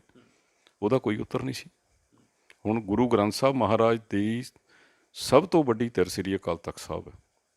ਬੜੀ ਵੱਡੀ ਹੈਰਾਨੀ ਦੀ ਗੱਲ ਹੈ ਵੀ ਬਰਗਾੜੀ ਦੇ ਵਿੱਚ, ਬੁਰਜ ਜਵਾਹਰ ਸਿੰਘ ਵਾਲਾ 'ਚ, ਕੋਟਕਪੂਰੇ, ਬਹਿਬਲ ਦੇ ਵਿੱਚ ਐਡੀਆਂ ਘਟਨਾਵਾਂ ਘਟ ਜਾਣ, ਕਿਸੇ ਤਖਤ ਦਾ ਕੋਈ ਜਥੇਦਾਰ ਨਾ ਪਹੁੰਚੇ, ਕੋਈ ਸ਼੍ਰੋਮਣੀ ਕਮੇਟੀ ਦਾ ਪ੍ਰਧਾਨ ਨਾ ਪਹੁੰਚੇ, ਕੋਈ ਸ਼੍ਰੋਮਣੀ ਅਕਾਲੀ ਦਲ ਦਾ ਪ੍ਰਧਾਨ ਨਾ ਪਹੁੰਚੇ, ਅਤੇ ਸਗੋਂ ਉਲਟਾ ਕਹਿਣ ਰੋਸ ਕਰਦਿਆਂ ਨੂੰ ਵੀ ਇਹ ਤਾਂ ਵਿਹਲੇ ਲੋਕ ਹੈ, ਇਹਨਾਂ ਨੂੰ ਘਰਾਂ 'ਚ ਕੋਈ ਪੁੱਛਦਾ ਨਹੀਂ, ਧਰਨਿਆਂ 'ਤੇ ਬੈਠੇ। ਇਸ ਤੋਂ ਵੱਡਾ ਮਜ਼ਾਕ ਹੋਰ ਕੀ ਹੋ ਸਕਦਾ ਸਿੱਖੀ ਨਾਲ? ਕੌਮ ਦੀ ਜਿਹੜੀ ਅੱਜ ਦੀ ਅਜੋਕੀ ਦਸ਼ਾ ਨੂੰ ਪੁਨਰ ਸਰਜੀਤੀ ਵੱਲ ਲਿਆਉਣ ਵਾਸਤੇ ਕੁਝ ਹੋਰ ਮਾਡਲਸ ਪੇਸ਼ ਕੀਤੇ ਜਾਣ ਤਾਂ ਉਹ ਕੀ ਕੀ ਵਿਚਾਰਾਂ ਹੋ ਸਕਦੀਆਂ? ਮੈਨੂੰ ਇੱਦਾਂ ਲੱਗਦਾ ਵੀ ਜਿਹੜੀ ਰਵਾਇਤੀ ਲੀਡਰਸ਼ਿਪ ਹੈ ਨਾ, ਇਹਨਾਂ ਦੇ ਹੁਣ ਘਰ ਬੈਠਣ ਦਾ ਟਾਈਮ ਆ ਗਿਆ। ਨੌਜਵਾਨਾਂ ਨੂੰ ਹੰਭਲਾ ਮਾਰਨਾ ਚਾਹੀਦਾ। ਨੌਜਵਾਨਾਂ ਦੀ ਐਕਸੈਪਟੇਬਿਲਿਟੀ ਵੀ ਜ਼ਿਆਦਾ ਹੈ, ਔਰ ਨੌਜਵਾਨ ਸਾਰੇ ਹਾਲਾਤਾਂ ਨੂੰ ਸਮਝਣ ਵੀ ਲੱਗ ਪਏ। ਇਹ ਚੰਗੀ ਗੱਲ ਹੈ। ਬੇਸ਼ੱਕ ਕਿਸਾਨੀ ਮੋਰਚਾ ਹੋਵੇ ਜਾਂ ਕੋਈ ਹੋਰ ਜਿਹੜੇ ਸੰਘਰਸ਼ ਪਿਛਲੇ ਸਮੇਂ ਚੱਲੇ, ਗੁਰੂ ਸਾਹਿਬ ਦੀ ਬੇਅਦਬੀ ਦੇ ਖਿਲਾਫ ਸੰਘਰਸ਼ ਜਿਹੜਾ ਚੱਲਿਆ, ਉਹ ਵੀ ਇਹਨੇ ਨੌਜਵਾਨਾਂ ਦੇ ਵਿੱਚੋਂ ਲੀਡਰਸ਼ਿਪ ਨੂੰ ਉਭਾਰਨ ਦਾ ਯਤਨ ਕੀਤਾ। ਔਰ ਮੈਂ ਹਮੇਸ਼ਾ ਹੀ ਇਹ ਗੱਲ ਕਹਿੰਦਾ ਵੀ ਨੌਜਵਾਨ ਬੱਚੇ ਬੱਚੀਆਂ ਨੂੰ ਅੱਗੇ ਆਉਣਾ ਚਾਹੀਦਾ। ਅੱਗੇ ਆ ਕੇ ਇਹ ਜਿਹੜੀ ਧਰਤੀ ਆ ਗੁਰੂਆਂ ਪੀਰਾਂ ਦੀ ਧਰਤੀ ਆ, ਸਾਡੀ ਵਿਰਾਸਤ ਦੀ ਧਰਤੀ ਆ, ਬਾਣੀ ਇੱਥੇ ਰਚੀ ਗਈ ਹੈ, ਇੱਥੇ 3 ਤਖਤ ਨੇ, ਔਰ ਇਹ ਸ਼ਹੀਦਾਂ ਦੇ ਜ਼ਰਾ ਇਹਦੇ ਸ਼ਹੀਦਾਂ ਦੇ ਲਹੂ ਨਾਲ ਸਿੰਜਿਆ ਹੋਇਆ। ਬਹੁਤ ਵੱਡੀਆਂ ਕੁਰਬਾਨੀਆਂ ਦੇ ਕੇ ਇਸ ਧਰਤੀ ਦੀ ਅਜ਼ਮਤ ਨੂੰ ਸਾਡੇ ਬਜ਼ੁਰਗਾਂ ਨੇ ਬਚਾਇਆ। ਉਹਦੀ ਰਾਖੀ ਕਰਨ ਲਈ ਅੱਗੇ ਆਉਣਾ ਚਾਹੀਦਾ। ਅਤੇ ਦੂਜੀ ਮੈਂ ਬੇਨਤੀ ਦੇ ਤੌਰ 'ਤੇ ਇਹ ਕਹਿਣਾ, ਮੈਂ ਪਿਛਲੇ ਦਿਨ ਇੱਕ TV 'ਤੇ ਵੀ ਕਿਹਾ ਸੀ ਬਈ ਸਿੱਖਾਂ ਨੂੰ ਨਾ ਹੁਣ ਆਪਣੇ ਪ੍ਰਚਾਰ ਦਾ ਢੰਗ ਬਦਲਣਾ ਚਾਹੀਦਾ। ਸਿੱਖਾਂ ਨੂੰ ਆਪਣੀ ਕੁੱਲੀ ਗੁੱਲੀ ਜੁੱਲੀ ਦੀ ਲੋੜ ਪੂਰੀ ਆਪਸ ਵਿੱਚ ਹੀ ਰਲ ਕੇ ਕਰਨੀ ਚਾਹੀਦੀ ਹੈ। ਜਿਹੜਾ ਕੌਮ ਦਾ ਮਾੜਾ ਮੋਟਾ ਹਿੱਸਾ ਮਜ਼ਬੂਤ ਹੈ, ਜਿਹਦੀ ਆਰਥਿਕਤਾ ਮਜ਼ਬੂਤ ਹੈ, ਉਹ ਆਪਣੇ ਪਰਿਵਾਰ ਤੋਂ ਸ਼ੁਰੂ ਕਰ ਲਿਆ। ਜਿਹੜਾ ਪਰਿਵਾਰ ਦਾ ਕਮਜ਼ੋਰ ਬੰਦਾ ਉਹਨੂੰ ਪੈਰਾਂ ਸਿਰ ਖੜਾ ਕਰੇ, ਜੇ ਪਰਿਵਾਰ ਤੋਂ ਬਚ ਜਾਏ ਤਾਂ ਆਂਢ ਗੁਆਂਢ ਨੂੰ ਖੜਾ ਕਰੇ। ਅਤੇ ਆਪਣੇ ਸਾਧਨਾਂ ਨੂੰ, ਮੈਂ ਕਈ ਗੁੱਸਾ ਕਰ ਲੈਂਦੇ ਆ, ਮੈਂ ਤਾਂ ਇੱਥੋਂ ਤੱਕ ਕਹਿੰਦਾ ਵੀ ਆਪਣੇ ਸਾਧਨਾਂ ਨੂੰ ਕੇਵਲ ਸਿੱਖਾਂ ਨੂੰ ਕਾਇਮ ਕਰਨ ਦੇ ਲਈ ਪਹਿਲਾਂ ਯਤਨ ਕਰਨਾ ਚਾਹੀਦਾ। ਜੇ ਵੱਧ ਜਾਣ ਤਾਂ ਫਿਰ ਦੂਜਿਆਂ ਦਾ ਖਿਆਲ ਕਰਨਾ ਚਾਹੀਦਾ। ਕਈ ਵਾਰੀ ਅਸੀਂ ਆਪਣੇ ਸਾਧਨ ਦੂਜਿਆਂ 'ਤੇ ਖਰਚ ਲੈਂਦੇ, ਜਦੋਂ ਆਪਣਿਆਂ ਦੀ ਵਾਰੀ ਆਉਂਦੀ ਹੈ ਤਾਂ ਫਿਰ ਸਾਡੇ ਕੋਲ ਹੁੰਦਾ ਹੀ ਕੱਖ ਨਹੀਂ। ਪਰ ਜਦੋਂ ਤੁਸੀਂ ਇਹ ਟਿੱਪਣੀ ਕਰ ਰਹੇ ਹੋ ਤਾਂ ਹੋ ਸਕਦਾ ਕਿ ਕਿਹਾ ਜਾਵੇ ਜੀ ਇਹ ਸਰਬੱਤ ਦੇ ਭਲੇ ਦੇ ਉਲਟ ਚੱਲ ਰਿਹਾ। ਨਹੀਂ, ਸਰਬੱਤ ਦਾ ਭਲਾ ਤਾਂ ਹੀ ਆ ਨਾ, ਜੇ ਪਹਿਲਾਂ ਸਾਂਭ ਹੁੰਦੀ ਨਹੀਂ ਆਪਣੀ ਕਬੀਲਦਾਰੀ ਟੱਬਰ ਪਾਲਦੀ ਫਿਰੇ ਗੁਆਂਢੀਆਂ ਦੇ। ਪਹਿਲਾਂ ਆਪਣੀ ਕਬੀਲਦਾਰੀ ਤਾਂ ਰੁਲ ਰਹੀ ਹੋਵੇ, ਆਪਣੇ ਪਰਿਵਾਰ ਤਾਂ ਰੁਲ ਰਹੇ ਹੋਣ। ਮੈਂ ਇੱਕ ਸਿੱਖ ਸਿਆਸਤ ਦੇ ਉੱਤੇ ਮੇਰਾ ਲੈਕਚਰ ਕਰਾਇਆ ਸੀ ਉਹਨਾਂ ਨੇ। ਮੈਂ ਬੇਨਤੀ ਦੇ ਤੌਰ 'ਤੇ ਕੌਮ ਨੂੰ ਕਿਹਾ ਸੀ ਵੀ ਸਾਡੇ ਕੋਲ ਦਸਵੰਧ ਦੀ ਬਖਸ਼ਿਸ਼ ਕੀਤੀ ਆ ਮਹਾਰਾਜ ਨੇ, ਅਸੀਂ ਪਰਿਵਾਰ ਦਾ ਦਸਵੰਧ ਇਕੱਠਾ ਰੱਖ ਸਕਦੇ ਹਾਂ। ਆਪਣੇ ਆਂਢ ਗੁਆਂਢ ਜਿਹੜਾ ਕੋਈ ਕਮਜ਼ੋਰ ਸਿੱਖ ਹੈ ਉਹਦੀ ਮਦਦ ਕੀਤੀ ਜਾ ਸਕਦੀ ਹੈ, ਉਹਨੂੰ ਕਾਰੋਬਾਰ ਖੋਲ੍ਹ ਕੇ ਦਿੱਤੇ ਜਾ ਸਕਦੇ, ਉਹਦੇ ਬੱਚੇ ਪੜ੍ਹਾਏ ਜਾ ਸਕਦੇ ਆ, ਉਹਦਾ ਇਲਾਜ ਕਰਾਇਆ ਜਾ ਸਕਦਾ। ਅਤੇ ਇਹਨੂੰ ਫਾਲਤੂ ਦੇ ਜਿਹੜੇ ਖਰਚੇ ਆ ਨਾ, ਕੌਮ ਦਾ ਪੈਸਾ ਵਿਅਰਥ ਨਹੀਂ ਗਾਉਣਾ ਚਾਹੀਦਾ। ਵੱਡੇ ਵੱਡੇ ਵਿਆਹ ਕਰਕੇ, ਆਵਾਗੌਣ ਖਰਚੇ ਕਰਕੇ ਇਹਨਾਂ ਦਾ ਕੋਈ ਲਾਭ ਨਹੀਂ। ਸਾਡੀ ਕੌਮ ਦੇ ਜਿਹੜੇ ਕਮਜ਼ੋਰ ਅੰਗ ਆ ਉਹਨਾਂ ਨੂੰ ਦੂਜਿਆਂ ਨੇ ਰੋਟੀ ਕੱਪੜਾ ਮਕਾਨ ਦਾ ਲਾਲਚ ਦੇ ਕੇ ਠੱਗ ਲਿਆ। ਕੋਈ ਆਪਣੇ ਨਾਲ ਕਿੱਧਰ ਨੂੰ ਲੈ ਗਿਆ, ਕੋਈ ਕਿੱਧਰ ਨੂੰ ਲੈ ਗਿਆ। ਗੁਰੂ ਸਾਹਿਬ ਨਾਲ ਟੁੱਟ ਰਹੇ। ਅਤੇ ਗੁਰੂ ਸਾਹਿਬ ਨਾਲ ਜੋੜਨ ਦੇ ਲਈ ਸਿਧਾਂਤਕ ਤੌਰ 'ਤੇ ਨਾ ਤਾਂ 12-12 ਕਰੋੜ ਦੇ ਪੰਡਾਲ ਕੰਮ ਆਏ, ਨਾ ਕੋਈ ਹੋਰ ਬਹੁਤ ਵੱਡੀਆਂ ਮਨਾਈਆਂ ਸ਼ਤਾਬਦੀਆਂ ਕੰਮ ਆਈਆਂ। ਇਹ ਜਿਹੜੀ ਇੰਟਲੈਕਚੁਅਲ ਅਪਰੋਚ ਹੈ, ਜਾ ਕੇ ਲੋੜਵੰਦ ਤੱਕ ਖੁਦ ਪਹੁੰਚ ਜਾਣਾ ਔਰ ਉਹਦੀ ਮਦਦ ਕਰ ਦੇਣੀ, ਇਹੀ ਇੱਕ ਤਰੀਕਾ, ਇਹਨੂੰ ਅਪਣਾਉਣਾ ਚਾਹੀਦਾ। ਤੁਸੀਂ ਲੱਖਾਂ ਦੀ ਗੱਲ ਕੀਤੀ ਆ, ਇੱਕ ਲੱਖਾਂ ਦੇ ਇਸ਼ਤਿਹਾਰ ਵੀ ਛਪੇ ਸਨ। ਉਹ ਥੋੜ੍ਹਾ ਜਿਹਾ ਗੱਲ ਨੂੰ ਖੋਲ੍ਹ ਕੇ ਦੱਸਿਓ ਕਿ ਜਦੋਂ ਡੇਰਾ ਸਿਰਸਾ ਦੇ ਮੁਖੀ ਨੂੰ ਮਾਫੀ ਦਿੱਤੀ ਗਈ, ਉਹਦੇ ਸੰਬੰਧ ਵਿੱਚ ਵੀ ਇਸ਼ਤਿਹਾਰ ਛਪੇ ਸਨ, ਉਹ ਵੀ ਲੱਖਾਂ ਦੇ ਸਨ। ਉਹ ਮੈਂ ਹੀ ਵਿਰੋਧ ਕੀਤਾ ਸੀ, ਮੈਂ ਹੀ ਕੱਢ ਕੇ ਲਿਆਇਆ ਸੀ। ਫਤਿਹਗੜ੍ਹ ਸਾਹਿਬ ਸਾਡੀ ਮੀਟਿੰਗ ਸੀ, ਸ਼੍ਰੋਮਣੀ ਕਮੇਟੀ ਦਾ ਇੱਕ ਸੈਕਟਰੀ ਲਿਆਇਆ ਬਿੱਲ, 56 ਲੱਖ ਦਾ ਬਿੱਲ ਸੀ ਇੱਕ ਏਜੰਡੇ ਦੇ ਉੱਤੇ। ਉਹਨੇ ਕਿਹਾ ਜੀ ਵੀ ਇਹ ਧਰਮ ਪ੍ਰਚਾਰ ਦੇ ਖਾਤੇ ਦੇ ਆ। ਮੈਂ ਪੜ੍ਹ ਕੇ ਗਿਆ ਸੀ ਏਜੰਡਾ। ਮੈਂ ਕਿਹਾ ਨਹੀਂ, ਇਕੱਲਾ 56 ਲੱਖ ਦਾ ਨਹੀਂ, ਬਾਅਦ ਦੇ ਵਿੱਚ ਫਲਾਨੀ ਆਈਟਮ 36 ਲੱਖ ਦੀ ਹੋਰ ਵੀ ਹੈ, ਟੋਟਲ 92 ਲੱਖ ਰੁਪਈਆ। ਔਰ ਮੈਂ ਮੀਟਿੰਗ ਦੇ ਵਿੱਚ ਖੜ੍ਹ ਕੇ ਕਿਹਾ ਸੀ ਵੀ ਇਹ ਸੌਦਾ ਸਾਧ ਵਾਲੇ ਇਸ਼ਤਿਹਾਰਾਂ ਦੇ ਉੱਤੇ ਖਰਚੇ ਆ, ਪ੍ਰਵਾਨਗੀ ਦੇਣ ਲੱਗੇ ਸੋਚ ਵਿਚਾਰ ਕੇ ਇਹਦੀ ਪ੍ਰਵਾਨਗੀ ਦਿਓ। ਔਰ ਮਰਹੂਮ ਮੁੱਖ ਸਕੱਤਰ ਸ਼੍ਰੋਮਣੀ ਗੁਰਦੁਆਰਾ ਪ੍ਰਬੰਧਕ ਕਮੇਟੀ ਭਾਈ ਹਰਚਰਨ ਸਿੰਘ ਨੇ ਇਹਦਾ ਜ਼ਿਕਰ ਕਈ ਵਾਰੀ ਆਪਣੀਆਂ ਇੰਟਰਵਿਊਆਂ ਦੇ ਵਿੱਚ ਵੀ ਕੀਤਾ। ਅਤੇ ਮੈਨੂੰ ਤਾਂ ਇਹ ਸਮਝ ਨਹੀਂ ਆਉਂਦੀ ਵੀ ਜਦੋਂ ਤੁਸੀਂ ਇਹ ਕਹਿੰਦੇ ਸਾਡਾ ਉਹਦੇ ਨਾਲ ਸੰਬੰਧ ਕੋਈ ਨਹੀਂ, ਅਤੇ ਤੁਸੀਂ ਕਹਿੰਦੇ ਆ ਮਾਫੀ ਜਿਹੜੀ ਦਿੱਤੀ ਆ ਜੀ ਤਖਤਾਂ ਦੇ ਜਥੇਦਾਰਾਂ ਨੇ ਦਿੱਤੀ ਹੈ, ਅਤੇ ਫਿਰ ਇਸ਼ਤਿਹਾਰ ਤੁਸੀਂ ਕਿਉਂ ਦਿੰਦੇ ਆ? ਤੁਸੀਂ ਸ਼੍ਰੋਮਣੀ ਕਮੇਟੀ ਦੇ ਪੁਰਾਣੇ ਅਤੇ ਮੌਜੂਦਾ ਮੈਂਬਰਾਂ ਨੂੰ ਸੱਦ ਕੇ ਤੇਜਾ ਸਿੰਘ ਸਮੁੰਦਰੀ ਹਾਲ ਦੇ ਵਿੱਚ ਟੈਲੀਫੋਨ ਕਰਕੇ ਇਕੱਲੇ ਨੂੰ ਤੁਸੀਂ ਕਹਿੰਦੇ ਆ ਵੀ ਜਿਹੜੀ ਮਾਫੀ ਦਿੱਤੀ ਗਈ ਆ ਬਿਲਕੁਲ ਠੀਕ ਦਿੱਤੀ ਗਈ ਹੈ, ਅਸੀਂ ਵਿਰੋਧ ਕਰੀ ਜਾਂਦੇ। ਤੁਸੀਂ ਇਸ਼ਤਿਹਾਰ ਦੇ ਕੇ ਕਹਿ ਰਹੇ ਆ ਮਾਫੀ ਬਿਲਕੁਲ ਠੀਕ ਦਿੱਤੀ ਗਈ, ਅਤੇ ਫਿਰ ਤੁਹਾਨੂੰ ਐਡਾ ਮਾਫੀ ਦੀ ਕੀ ਚਿੰਤਾ ਸੀ? ਹਜ਼ਾਰਾਂ ਗੁਨਾਹਗਾਰ ਅਕਾਲ ਤਖਤ ਸਾਹਿਬ 'ਤੇ ਆਉਂਦੇ ਆ, ਮਾਫੀ ਮਿਲਦੀ ਆ, ਕੋਈ ਇਸ਼ਤਿਹਾਰ ਛਪਾ ਕੇ ਥੋੜ੍ਹੀ ਦੱਸਦਾ ਵੀ ਮੈਨੂੰ ਮਾਫੀ ਮਿਲ ਗਈ। ਇਹ ਬਹੁਤ ਵੱਡੇ ਦੁਖਾਂਤ ਹੈ ਜਿਨ੍ਹਾਂ ਦੀ ਸਜ਼ਾ ਭੁਗਤਣੀ ਪੈਣੀ। ਸ਼੍ਰੋਮਣੀ ਕਮੇਟੀ ਦੇ ਮੈਂਬਰ ਵਜੋਂ ਜਦੋਂ ਤੁਸੀਂ ਜਨਰਲ ਇਜਲਾਸ 'ਚ ਜਾਂਦੇ ਹੋ, ਕੋਈ ਵਿਰੋਧੀ ਵਿਚਾਰ ਰੱਖਦੇ ਹੋ ਅਕਸਰ ਹੀ, ਉਸ ਸਮੇਂ ਜਿਹੜਾ ਤੁਹਾਡੀ ਗੱਲ ਸੁਣਨ ਦਾ ਜਿਹੜਾ ਸਾਹਮਣਿਆਂ ਦਾ ਨਜ਼ਰੀਆ ਉਹ ਕਿਵੇਂ ਦਾ ਰਹਿੰਦਾ? ਉੱਥੇ ਹੋ ਹੱਲਾ ਹੁੰਦਾ, ਥੋੜ੍ਹੇ ਬੰਦੇ ਨੇ ਵਿਚਾਰੇ ਜਿਹੜੇ ਗੱਲ ਕਰ ਸਕਣ ਵਾਲੇ ਹੁੰਦੇ ਆ, ਅਤੇ ਕਰਦੇ ਆ ਵਿਚਾਰੀ ਆਪਣੀ ਗੱਲ। ਪਰ ਉਹ ਕਈ ਵਾਰੀ, ਹੁਣ ਐਤਕੀ ਜਗੀਰ ਕੌਰ ਨੇ ਤਾਂ ਸਾਰਿਆਂ ਨੂੰ ਮੌਕਾ ਦਿੱਤਾ ਬੋਲਣ ਦਾ, ਮਾੜਾ ਸਾਰੇ ਹੀ ਬੋਲੇ, ਹਰ ਇੱਕ ਨੇ ਆਪਣਾ ਪੱਖ ਰੱਖਿਆ। ਨਹੀਂ ਤਾਂ ਬਹੁਤੀ ਵਾਰੀ ਤਾਂ ਰੌਲਾ ਹੀ ਪਾ ਦਿੰਦੇ ਆ ਵੀ ਨਹੀਂ ਜੀ ਇਹਨੂੰ ਬੋਲਣ ਨਹੀਂ ਦੇਣਾ, ਖਾਪਾ ਖੂਪਾ ਕੇ ਬਹਿ ਜੀ। ਸਿੱਖਾਂ ਦੇ ਵਿੱਚ ਇੱਕ ਨੁਕਤਾ ਪਹਿਲਾਂ ਤੋਂ ਰਿਹਾ, ਗੁਰਮਤਾ ਜਿਹੜਾ ਬਹਿ ਕੇ ਕੀਤਾ ਜਾਂਦਾ। ਕੀ ਇਹ ਰੀਤ ਜਿਹੜੀ ਆ ਕੋਈ ਬਚੀ ਆ ਕਿ ਟੁੱਟ ਚੁੱਕੀ ਆ ਕਿ ਸਿੱਖਾਂ ਦਾ ਬਹਿਣਾ, ਆਪਣੀਆਂ ਦਰਪੇਸ਼ ਚੁਣੌਤੀਆਂ ਦੇ ਬਾਰੇ ਗੱਲਬਾਤ ਕਰਨੀ, ਕੋਈ ਹੱਲ ਕੱਢਣਾ, ਕੀ ਤੁਹਾਨੂੰ ਅੱਜ ਸਮੁੱਚੇ ਪੰਥ ਵਿੱਚ ਕੋਈ ਗੱਲ ਬਚੀ ਜਾਪਦੀ ਅਜਿਹੀ? ਮੈਂ ਇਸ ਪੱਖ ਤੋਂ ਬਹੁਤ ਰਾਸਤਾ ਵਾਲੇ ਆਲਮ 'ਚ ਕਿਹਾ ਜਾ ਸਕਦਾ, ਕਿਉਂਕਿ ਮੈਂ ਜਥੇਦਾਰ ਸਾਹਿਬਾਨਾਂ ਨੂੰ ਮਿਲ ਕੇ ਵੀ ਇਹ ਬੇਨਤੀਆਂ ਕਰਦਾ ਰਿਹਾ ਵੀ ਜ਼ਰੂਰੀ ਨਹੀਂ ਵੀ ਜੇ ਦੋ ਧਿਰਾਂ ਆਪਸ ਵਿੱਚ ਖਹਿੰਦੀਆਂ ਅਤੇ ਜਿਹਦਾ ਤੁਹਾਡੇ ਵੱਲ ਝੁਕਾਅ ਆ ਉਹਦੇ ਲਈ ਸਾਰਾ ਕੁਝ ਹੋਵੇ। ਤੁਸੀਂ ਸਾਰਿਆਂ ਦੇ ਸਾਂਝੇ ਆ, ਸ਼੍ਰੋਮਣੀ ਕਮੇਟੀ ਸਾਰਿਆਂ ਦੀ ਸਾਂਝੀ ਆ। ਦੋਨਾਂ ਧਿਰਾਂ ਨੂੰ ਬਿਠਾ ਲਓ, ਦੋਨਾਂ ਧਿਰਾਂ ਦੀ ਤਸੱਲੀ ਕਰਾਓ, ਤਸੱਲੀ ਕਰਾ ਕੇ ਜਿਵੇਂ ਸਾਂਝੇ ਬੰਦੇ ਕਰਾਉਂਦੇ ਹੁੰਦੇ ਨਾ, ਤਸੱਲੀ ਕਰਾ ਕੇ ਦੋਨਾਂ ਨੂੰ ਕੌਮ ਦਾ ਹਿੱਸਾ ਬਣੇ ਰਹਿਣ ਦਿਓ। ਪਰ ਐਸੇ ਪੱਖਪਾਤੀ ਫੈਸਲਿਆਂ ਨੇ ਕੌਮ ਦੇ ਬਹੁਤ ਮਜ਼ਬੂਤ ਹਿੱਸਿਆਂ ਨੂੰ ਤੋੜ ਕੇ ਅਕਾਲ ਤਖਤ ਸਾਹਿਬ ਨਾਲੋਂ ਵੀ ਤੋੜ ਦਿੱਤਾ, ਪੰਥ ਨਾਲੋਂ ਵੀ ਤੋੜ ਦਿੱਤਾ। ਇਹ ਰੁਝਾਨ ਬਹੁਤ ਮਾੜਾ ਆ। ਸਾਨੂੰ ਦੂਜੇ ਦੀ ਗੱਲ ਬਰਦਾਸ਼ਤ ਕਰਨ ਦਾ ਮਾਦਾ ਵੀ ਰੱਖਣਾ ਚਾਹੀਦਾ। ਜੇ ਕੋਈ ਦੂਜਾ ਤੁਹਾਡੀ ਨੁਕਤਾਚੀਨੀ ਕਰਦਾ, ਉਹਨੂੰ ਸੁਣਨ ਦੀ ਹਿੰਮਤ ਵੀ ਰੱਖਣੀ ਚਾਹੀਦੀ। ਜੇ ਸੁਣਾਂਗੇ ਨਹੀਂ ਤਾਂ ਫਿਰ ਆਪਣੇ ਹੀ ਟੁੱਟ ਰਹੇ ਨਾ, ਸਿੱਖੇ ਹੀ ਟੁੱਟਣਗੇ, ਜੁੜਨਾ ਦਾ ਕੋਈ ਹੈ ਨਹੀਂ। ਆ ਪਿਛਲੇ ਸਮੇਂ 'ਚ ਆਪਾਂ ਦੇਖਿਆ ਪਤਤ ਪਾਉਣਾ ਵਧਿਆ, ਜਿਹੜੇ ਸਿੱਖ ਸੀਗੇ ਉਹ ਛੱਡ ਕੇ ਚਲੇ ਗਏ, ਅਤੇ ਮਾਫੀਆਂ ਦੇਣ ਦੇ ਲਈ ਫਿਰ ਜੋ ਕੁਛ ਹੁੰਦਾ ਹੈ ਉਹ ਤੁਹਾਨੂੰ ਪਤਾ। ਜਿਹੜੀ ਤੁਹਾਡੇ ਅੰਦਰ ਇਹ ਤਮੰਨਾ ਰੀਝ ਆ, ਜਾਂ ਜਿਹੜੇ ਕਰਕੇ ਤੁਸੀਂ ਕਿਹਾ ਕਿ ਮੈਂ ਨਿਰਾਸ਼ਾ 'ਚ ਹਾਂ, ਕੀ ਪਿਛੋਕੜ ਦੇ ਵਿੱਚ ਕੋਈ ਅਜਿਹਾ ਕਾਰਗਰ ਆਗੂ ਰਿਹਾ ਜਿਸ ਨੇ ਅਜਿਹੀ ਦਿਲਚਸਪੀ ਦਿਖਾਈ ਹੋਵੇ ਅਤੇ ਨਿਭਾਈ ਵੀ ਹੋਵੇ? ਕੋਈ ਮਾਡਲ ਹੈ ਤੁਹਾਡੇ ਕੋਲ ਇਸ ਰੂਪ ਦੇ ਵਿੱਚ ਕਿ ਪਿਛੋਕੜ 'ਚ ਗੱਲ ਚੱਲਦੀ ਰਹੀ ਹੋਵੇ, ਚਾਹੇ ਆਪਾਂ ਮਾਡਰਨ ਹਿਸਟਰੀ ਦੀ ਗੱਲ ਕਰੀਏ? ਦੇਖੋ, ਮੈਂ ਇਸ ਤਰ੍ਹਾਂ ਸਮਝਦਾ ਵੀ ਸ਼੍ਰੋਮਣੀ ਗੁਰਦੁਆਰਾ ਪ੍ਰਬੰਧਕ ਕਮੇਟੀ ਤੋਂ ਬਹੁਤ ਵੱਡੀਆਂ ਆਸਾਂ ਲਾ ਲਈਆਂ ਪੰਥ ਨੇ। ਦਰਅਸਲ ਇਹ ਉਹਨਾਂ ਆਸਾਂ ਦੀ ਪੂਰਤੀ ਨਹੀਂ ਕਰ ਸਕਦੀ, ਕਿਉਂਕਿ ਇਹਦੇ ਦੋ ਤਿੰਨ ਕਾਰਨ ਹੈ। ਇੱਕ ਤਾਂ ਇੱਕ ਸੀਮਤ ਖਿੱਤੇ ਤੱਕ ਸੀਮਤ ਹੈ, ਚੰਡੀਗੜ੍ਹ ਜਾ ਕੇ ਸ਼੍ਰੋਮਣੀ ਕਮੇਟੀ ਮੁੱਕ ਜਾਂਦੀ ਹੈ। ਅੱਛਾ, ਇਹ ਹੈ ਤਾਂ ਇੱਕ ਗੁਰਦੁਆਰਾ ਪ੍ਰਬੰਧਕ ਕਮੇਟੀ ਹੈ। ਗੁਰਦੁਆਰੇ ਪੰਜਾਬ ਤੋਂ ਬਾਹਰ ਵੀ ਬਹੁਤ ਹੈ, ਵਿਦੇਸ਼ਾਂ ਵਿੱਚ ਵੀ ਬੜੇ ਆ, ਪ੍ਰਬੰਧ ਉਹ ਵੀ ਕਰੀ ਜਾਂਦੇ। ਅਤੇ ਇਹਨੂੰ ਜੇ ਆਪਾਂ ਇਹ ਕਹਿ ਦਈਏ ਵੀ ਜੋ ਕੁਛ ਕਰੇ ਸ਼੍ਰੋਮਣੀ ਕਮੇਟੀ ਕਰੇ, ਇਹ ਵੀ ਠੀਕ ਨਹੀਂ ਹੈ। ਇਹਨੂੰ ਪ੍ਰਬੰਧਕ ਕਮੇਟੀ ਦੇ ਤੌਰ 'ਤੇ ਲੈਣਾ ਚਾਹੀਦਾ। ਔਰ ਮੈਂ ਤਾਂ ਕਈ ਵਾਰੀ ਇਹ ਵੀ ਗੱਲ ਕਰਦਾ ਵੀ ਬਹੁਤ ਸਾਰੇ ਗੁਰਦੁਆਰਾ ਸਾਹਿਬਾਨਾਂ ਦਾ ਪ੍ਰਬੰਧ ਪ੍ਰਾਈਵੇਟ ਹੱਥਾਂ ਵਿੱਚ ਹੈ। ਜਿਹੜੇ ਸ਼ਹਿਰਾਂ ਦੇ ਲੋਕ ਹੈ, ਪੰਜਾਬ ਦੇ ਵਿੱਚ ਸ਼ਹਿਰਾਂ 'ਚ, ਪਿੰਡਾਂ 'ਚ ਜਿਹੜੇ ਬਹੁਤ ਵਧੀਆ ਪ੍ਰਬੰਧਕ ਕਮੇਟੀਆਂ ਬਣਾ ਕੇ ਬੜੇ ਵਧੀਆ ਪ੍ਰਬੰਧ ਕਰ ਰਹੇ, ਉਹ ਸ਼੍ਰੋਮਣੀ ਕਮੇਟੀ ਤੋਂ ਵੀ ਬਹੁਤ ਵਧੀਆ ਪ੍ਰਬੰਧ ਕਰ ਰਹੇ। ਅੱਛਾ, ਮੇਰੇ ਕਹਿਣ ਦਾ ਮਕਸਦ ਇਹ ਆ ਵੀ ਜਦੋਂ ਤੁਸੀਂ ਉਸ ਜਥੇਬੰਦੀ ਤੋਂ, ਉਸ ਸੰਸਥਾ ਦੇ ਉੱਤੋਂ ਆਸ ਲਾ ਕੇ ਬੈਠੋਗੇ, ਜਿਹੜੀ ਸੰਸਥਾ ਦੇ ਨੁਮਾਇੰਦੇ ਵੀ ਵੋਟਾਂ ਪਾ ਕੇ ਚੁਣ ਹੁੰਦੇ ਆ, ਅਤੇ ਜਿਹੜੀ ਸੰਸਥਾ ਦੇ ਜਿਹੜੇ ਅਹੁਦੇਦਾਰ ਵੀ ਵੋਟਾਂ ਪਾ ਕੇ ਚੁਣ ਹੁੰਦੇ ਆ। ਅੱਛਾ, ਇਹਦੇ ਲਈ ਸਰਬ ਸਾਂਝੀ ਸੰਸਥਾ ਦਾ ਜਿਹੜੀ ਆ ਸ੍ਰੀ ਅਕਾਲ ਤਖਤ ਸਾਹਿਬ ਹੀ ਹੈ ਨਾ, ਉਹਦਾ ਜਥੇਦਾਰ ਵੀ ਉਹੀ ਅਪੁਆਇੰਟ ਕਰਦੇ ਆ।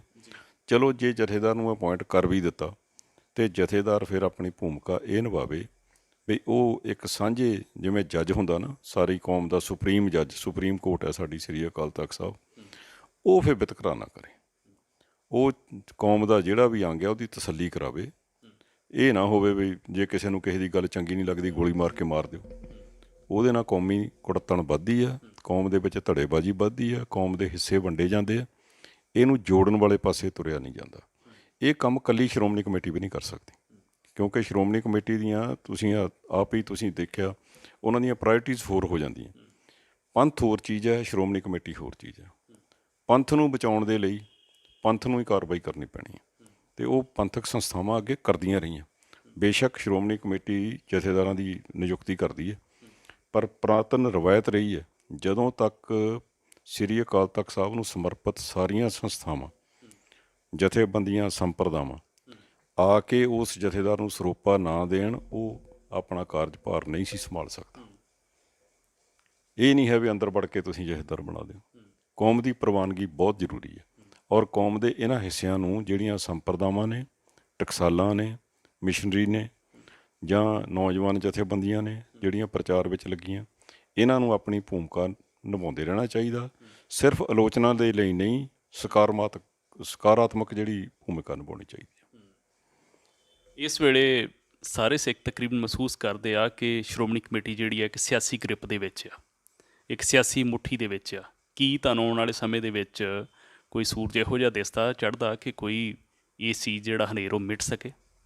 ਮੈਨੂੰ ਇਹ ਲੱਗਦਾ ਵੀ ਜਿਹੜੀ ਸੰਸਥਾ ਵੋਟਾਂ ਨਾਲ ਹੀ ਚੁਣ ਕੇ ਆਏਗੀ ਨਾ, ਹਮੇਸ਼ਾ ਹੀ ਸਿਆਸੀ ਗਲਬੇ ਤੋਂ ਮੁਕਤ ਨਹੀਂ ਹੋ ਸਕਦੀ। ਉਹ ਫਿਰ ਸਿਆਸੀ ਗਲਬੇ 'ਚ ਹੀ ਰਹੇਗੀ। ਉਹਦੇ ਵਿੱਚ ਸੁਧਾਰ ਹੋ ਸਕਦੇ ਆ, ਉਹਨੂੰ ਜੇ ਕਹਿ ਦਈਏ ਕੰਪਲੀਟਲੀ ਮੁਕਤ ਹੋ ਜਾਊਗੀ, ਮੁਕਤ ਨਹੀਂ ਹੋਣੀ। ਵੋਟਾਂ ਪਾਉਂਦੇ ਕੌਣ ਲੋਕ ਹੈ? ਪਿੰਡਾਂ ਦੇ ਪੰਚ ਸਰਪੰਚ ਪਾਉਂਦੇ ਆ, ਬਲਾਕ ਸੰਮਤੀਆਂ ਦੇ ਮੈਂਬਰ ਪਾਉਂਦੇ ਆ, ਜ਼ਿਲ੍ਹਾ ਪ੍ਰੀਸ਼ਦਾਂ ਦੇ ਪ੍ਰਧਾਨ ਬਣਾਉਂਦੇ ਆ, ਫਿਰ ਜਿਹੜੇ MLA ਪਾਉਂਦੇ ਆ, ਅਤੇ ਜਿਹੜੇ ਦੂਜੇ ਆਪਣੇ MP ਪਾਉਂਦੇ ਆ, ਇਹ ਸਾਰੇ ਸਿਆਸੀ ਲੋਕ ਨੇ। ਉਹ ਆਪਣੇ ਮੁਫਾਦ ਲਈ ਧੜੇਬਾਜ਼ੀ ਬਣਾਉਂਦੇ ਆ, ਮੁਫਾਦ ਦੇ ਲਈ ਵੋਟਾਂ ਪਾਉਂਦੇ ਆ, ਆਪਣੇ ਚਹੇਤਿਆਂ ਨੂੰ ਜਿਤਾਉਂਦੇ ਆ। ਇਹ ਰਾਜਨੀਤੀ ਤੋਂ ਮੁਕਤ ਤਾਂ ਨਹੀਂ ਹੋ ਸਕਣੀ। ਬਦਲ ਕੀ ਹੋਵੇ? ਇਹਦੇ ਵਿੱਚ ਸੁਧਾਰ ਹੋ ਸਕਦਾ। ਮੈਂ 2004 ਦੀ ਜਦੋਂ ਇਲੈਕਸ਼ਨ ਹੋਈ ਉਸ ਵੇਲੇ ਵੀ ਲਿਖ ਕੇ ਬੇਨਤੀ ਕੀਤੀ ਸੀ ਜਥੇਦਾਰ ਸਾਹਿਬਾਨ ਨੂੰ, ਮਿਲ ਕੇ ਵੀ ਕੀਤੀ ਸੀ, ਹਮੇਸ਼ਾ ਹੀ ਕਰਦਾ ਰਹਿੰਦਾ। ਬੇਸ਼ੱਕ ਹੁਣ ਦੇਖੋ 4-5 ਧਿਰਾਂ ਹੈਗੀਆਂ ਹੁਣ ਵੀ ਮੈਦਾਨ 'ਚ ਜਿਨ੍ਹਾਂ ਨੇ ਚੋਣ ਲੜਨੀ, ਭਾਵੇਂ 15 ਲੜਨ। ਜਥੇਦਾਰ ਸਾਹਿਬ ਨੂੰ ਇੱਕ ਆਦੇਸ਼ ਜਾਰੀ ਕਰਨਾ ਚਾਹੀਦਾ ਵੀ ਜਿਹੜੀਆਂ ਧਿਰਾਂ ਚੋਣ ਲੜਨੀ ਚਾਹੁੰਦੀਆਂ ਉਹ ਆਪਣੇ ਉਮੀਦਵਾਰਾਂ ਦਾ ਬਾਇਓਡਾਟਾ ਸਾਨੂੰ ਭੇਜਣ ਅਤੇ ਹਰ ਤੁਹਾਡਾ ਉਮੀਦਵਾਰ ਸਾਡੇ ਕੋਲ ਸਮੇਤ ਪਰਿਵਾਰ ਪੇਸ਼ ਹੋਵੇ ਅਤੇ ਅਸੀਂ ਉਹਨੂੰ NOC ਦਿਆਂਗੇ ਵੀ ਇਹ ਚੋਣ ਲੜ ਸਕਦਾ ਕਿ ਨਹੀਂ ਲੜ ਸਕਦਾ, ਅਤੇ ਫਿਰ ਚੰਗੇ ਬੰਦਿਆਂ ਦੇ ਆਉਣ ਦੀ ਆਸ ਹੋ ਸਕਦੀ ਹੈ। ਇਹ ਇੱਕ ਤਰੀਕਾ ਬਚਦਾ। ਤੇ ਇਸ ਤੋਂ ਇਲਾਵਾ ਜਿਹੜਾ ਵੋਟਾਂ ਦਾ ਦਖਲ ਆ, ਸਿੱਖਾਂ ਦੀ ਇਹ ਸੰਸਥਾ ਵਾ, ਵੋਟਾਂ ਤੋਂ ਮੁਕਤ ਹੋਣ ਵਾਲੇ ਪਾਸੇ ਤੁਰੇ, ਕਦੇ ਤੁਸੀਂ ਇੰਦਾ ਸੋਚਦੇ ਹੋ? ਇਹ ਹੋ ਨਹੀਂ ਸਕਣਾ ਕਿਉਂਕਿ ਇਹ ਕਾਨੂੰਨ ਦੇ ਘੇਰੇ ਵਿੱਚ ਆ ਗਈ ਹੈ। ਪਾਰਲੀਮੈਂਟ ਦਾ ਕਾਨੂੰਨ ਹੈ, ਇਹ ਹੁਣ ਹੋ ਨਹੀਂ ਸਕਣਾ। ਇਹ ਕਿਉਂਕਿ ਇਹ ਜੇ ਆਪਾਂ ਕਹੀਏ ਵੀ ਇਹ ਬੜੀ ਵੱਡੀ ਲੜਾਈ ਹੈ, ਪਾਰਲੀਮੈਂਟ ਦੇ ਵਿੱਚ ਸਾਡੀ ਕੋਈ ਵੱਡੀ ਧਿਰ ਖੜੀ ਹੋਵੇ, ਉਹ ਇਹਨੂੰ ਐਗਜ਼ੈਂਪਟ ਕਰ ਦੇਵੇ ਵੀ ਇਹ ਸਿੱਖਾਂ ਦਾ ਅਧਿਕਾਰ ਹੈ, ਸਿੱਖ ਆਪਣੇ ਬੰਦੇ ਚੁਣ ਸਕਦੇ ਆ, ਆਪਣਾ ਕੋਈ ਪ੍ਰੈਜ਼ੀਡੀਅਮ ਬਣਾ ਕੇ ਚੁਣ ਸਕਦੇ ਆ, ਆਪਣੇ ਕੋਈ ਸਰਬਸੰਮਤੀਆਂ ਕਰ ਸਕਦੇ ਆ। ਪਰ ਜਦੋਂ ਕਾਨੂੰਨ ਇਹਦੇ ਉੱਤੇ ਭਾਰੂਗਾ, ਸਿੱਖ ਗੁਰਦੁਆਰਾ 1925 ਅਤੇ ਬਾਅਦ ਦੇ ਵਿੱਚ ਹੋਈਆਂ ਅਮੈਂਡਮੈਂਟਸ ਉਹ ਪਾਰਲੀਮੈਂਟ ਨੇ ਪਾਸ ਕੀਤੀਆਂ ਹੋਈਆਂ, ਅਤੇ ਉਹਦੇ ਘੇਰੇ ਵਿੱਚ ਰਹਿ ਕੇ ਹੀ ਇਹਨੂੰ ਕੰਮ ਕਰਨਾ ਪਊਗਾ। ਆਖਰ ਦੇ ਵਿੱਚ ਕੁਛ ਗੱਲਾਂ ਆਪਾਂ RSS ਬਾਰੇ ਕਰ ਲਈਏ, ਕਿਉਂਕਿ ਜਿਹੜਾ ਗੱਲ ਦਾ ਤਕਰੀਬਨ ਵਿਸ਼ਾ ਸੀ। ਇਸ ਤੋਂ ਇਲਾਵਾ ਅਸੀਂ ਸਿੱਖ ਸੰਸਥਾ ਸ਼੍ਰੋਮਣੀ ਗੁਰਦੁਆਰਾ ਪ੍ਰਬੰਧਕ ਕਮੇਟੀ ਬਾਰੇ ਵੀ ਗੱਲ ਕਰ ਰਹੇ ਹਾਂ, ਕਿਉਂਕਿ ਸਰਦਾਰ ਸੁਖਦੇਵ ਸਿੰਘ ਭੌਰ ਖੁਦ ਸਾਬਕਾ ਜਨਰਲ ਸਕੱਤਰ ਸ਼੍ਰੋਮਣੀ ਕਮੇਟੀ ਰਹੇ ਆ। ਸਿੱਖ ਸੰਸਥਾਵਾਂ ਦੇ ਉੱਤੇ ਚਾਹੇ ਸਿਆਸੀ ਗਲਬੇ ਦੀ ਗੱਲ ਹੋਵੇ ਜਾਂ ਕਿਸੇ ਵੇਲੇ ਹਿੰਦੂਤਵੀ ਪ੍ਰਭਾਵ ਜਿਹੜਾ ਉਹ ਵੀ ਚੱਲਦਾ, ਕਿਉਂਕਿ ਜੇ ਹਿੰਦੂਤਵੀ ਸੰਸਥਾ, ਕੋਈ ਫਾਸ਼ੀਵਾਦੀ ਸੰਸਥਾ ਕੁਛ ਸਿੱਖੀ ਦੇ ਵਿੱਚ ਦਖਲ ਦੇ ਰਹੀ ਹੋਵੇ ਅਤੇ ਉਸ ਦੇ ਬਾਰੇ ਸਿੱਖ ਸੰਸਥਾ ਜਿਹੜੀ ਆ ਉਹ ਕੋਈ ਤਸੱਲੀਦਾਰ ਉੱਤਰ ਨਾ ਦੇ ਸਕੇ ਅਤੇ ਉਸ ਦਾ ਡਟ ਕੇ ਵਿਰੋਧ ਨਾ ਕਰ ਸਕੇ, ਤਾਂ ਫਿਰ ਅਜਿਹੇ ਕਈ ਸਵਾਲ ਪੈਦਾ ਹੁੰਦੇ ਆ। ਆਪਾਂ ਪਿਛੋਕੜ ਦੀ ਗੱਲ ਵੀ ਕੀਤੀ ਆ, ਅੱਜ ਦੇ ਸਮੇਂ ਦੀ ਵੀ ਕੀਤੀ ਆ, ਗਾਂ ਥੋੜ੍ਹੀ ਭਵਿੱਖ ਦੀ ਕਰਨੀ ਹੋਰ ਚਾਹੁੰਦੇ ਆ ਕਿ ਜਿਹੜੀ ਇਹ RSS ਵਰਗੀ ਜਮਾਤ ਹੈ, ਕਿਉਂਕਿ ਤਾਕਤਵਰ ਤੋਂ ਬਹੁਤ ਨੇ, ਇਸ ਵੇਲੇ ਉਹਨਾਂ ਦਾ ਰਾਜ ਭਾਗ ਗਿਆ, ਅਤੇ ਜਿਹੜੇ ਸਿੱਖ ਨੇ ਉਹ ਜਾਗਰੂਕ ਕਿਵੇਂ ਰਹਿਣ, ਕਿਹੜੀਆਂ ਹਰਕਤਾਂ ਨੇ ਕੌਮ ਦਾ ਕਿਸ ਰੂਪ ਦੇ ਵਿੱਚ ਨਿਆਰਾਪਨ ਜਿਹੜਾ ਬਣਾਈ ਰੱਖਣ ਦੀ ਗੱਲ ਆ, ਉਸ 'ਤੇ ਪਹਿਰਾ ਦੇਣ ਦੇ ਬਾਰੇ ਤੁਸੀਂ ਕਿਵੇਂ ਸੋਚਦੇ ਹੋ? ਦੇਖੋ, ਮੈਂ ਇੱਦਾਂ ਕਈ ਵਾਰੀ ਮੇਰੇ ਮਨ 'ਚ ਆਉਂਦਾ, ਸਿੱਖਾਂ ਨੂੰ ਇੱਕ ਆਸ ਹੁੰਦੀ ਹੈ ਵੀ ਸ੍ਰੀ ਅਕਾਲ ਤਖਤ ਸਾਹਿਬ ਸਾਰੀ ਕੌਮ ਦਾ ਸਾਂਝਾ, ਪਰ ਪਿਛਲੇ ਸਮੇਂ 'ਚ ਹੋਏ ਪੱਖਪਾਤੀ ਫੈਸਲਿਆਂ ਨੇ ਉਹਦੀ ਜਿਹੜੀ ਨਿਰਪੱਖਤਾ ਦੇ ਉੱਤੇ ਵੀ ਸਵਾਲ ਖੜੇ ਕਰ ਦਿੱਤੇ। ਅਤੇ ਮੈਂ ਕਈ ਵਾਰੀ ਇੱਦਾਂ ਸੋਚਦਾ ਵੀ ਚਲੋ ਸ਼੍ਰੋਮਣੀ ਕਮੇਟੀ ਤਾਂ ਇੱਥੇ ਤੱਕ ਸੀਮਤ ਹੈ, ਹਰਿਆਣੇ ਤੋਂ ਬਾਅਦ ਖਤਮ ਹੋ ਜਾਂਦੀ ਹੈ। ਇੱਕ ਐਸੀ ਸੰਸਥਾ ਬਣਨੀ ਚਾਹੀਦੀ ਹੈ, ਜੇ ਵਰਲਡ ਵਾਈਡ ਨਹੀਂ ਬਣ ਸਕਦੀ, ਹਿੰਦੁਸਤਾਨ ਦੇ ਵਿੱਚ ਸਾਰੀਆਂ ਸਿੱਖ ਸੰਸਥਾਵਾਂ ਨੂੰ ਮਿਲ ਕੇ ਇੱਕ ਐਸੀ ਹਾਈ ਪਾਵਰ ਕਮੇਟੀ ਬਣਨੀ ਚਾਹੀਦੀ ਹੈ ਜਿਹਦੇ 'ਚ ਹਰ ਧਿਰ ਦਾ ਨੁਮਾਇੰਦਾ ਹੋਵੇ, ਔਰ ਜਦੋਂ ਪੰਥਕ ਮਸਲਾ ਆਵੇ ਉਹ ਸਾਰੇ ਉਹਦੇ 'ਚ ਵਿਚਾਰੇ ਜਾਣ ਅਤੇ ਉਹ ਆਪਣਾ ਨਿਰਣਾ ਦੇਵੇ। ਇੱਕ ਤਾਂ ਉਹਨੂੰ ਨੇਸ਼ਨ ਵਾਈਡ ਜਿਹੜੀ ਆ ਉਹਨੂੰ ਤਾਕਤ ਮਿਲੂਗੀ, ਫਿਰ ਇਹ ਅੰਤਰਰਾਸ਼ਟਰੀ ਪੱਧਰ 'ਤੇ ਵੀ ਹੋ ਸਕਦੀ ਹੈ।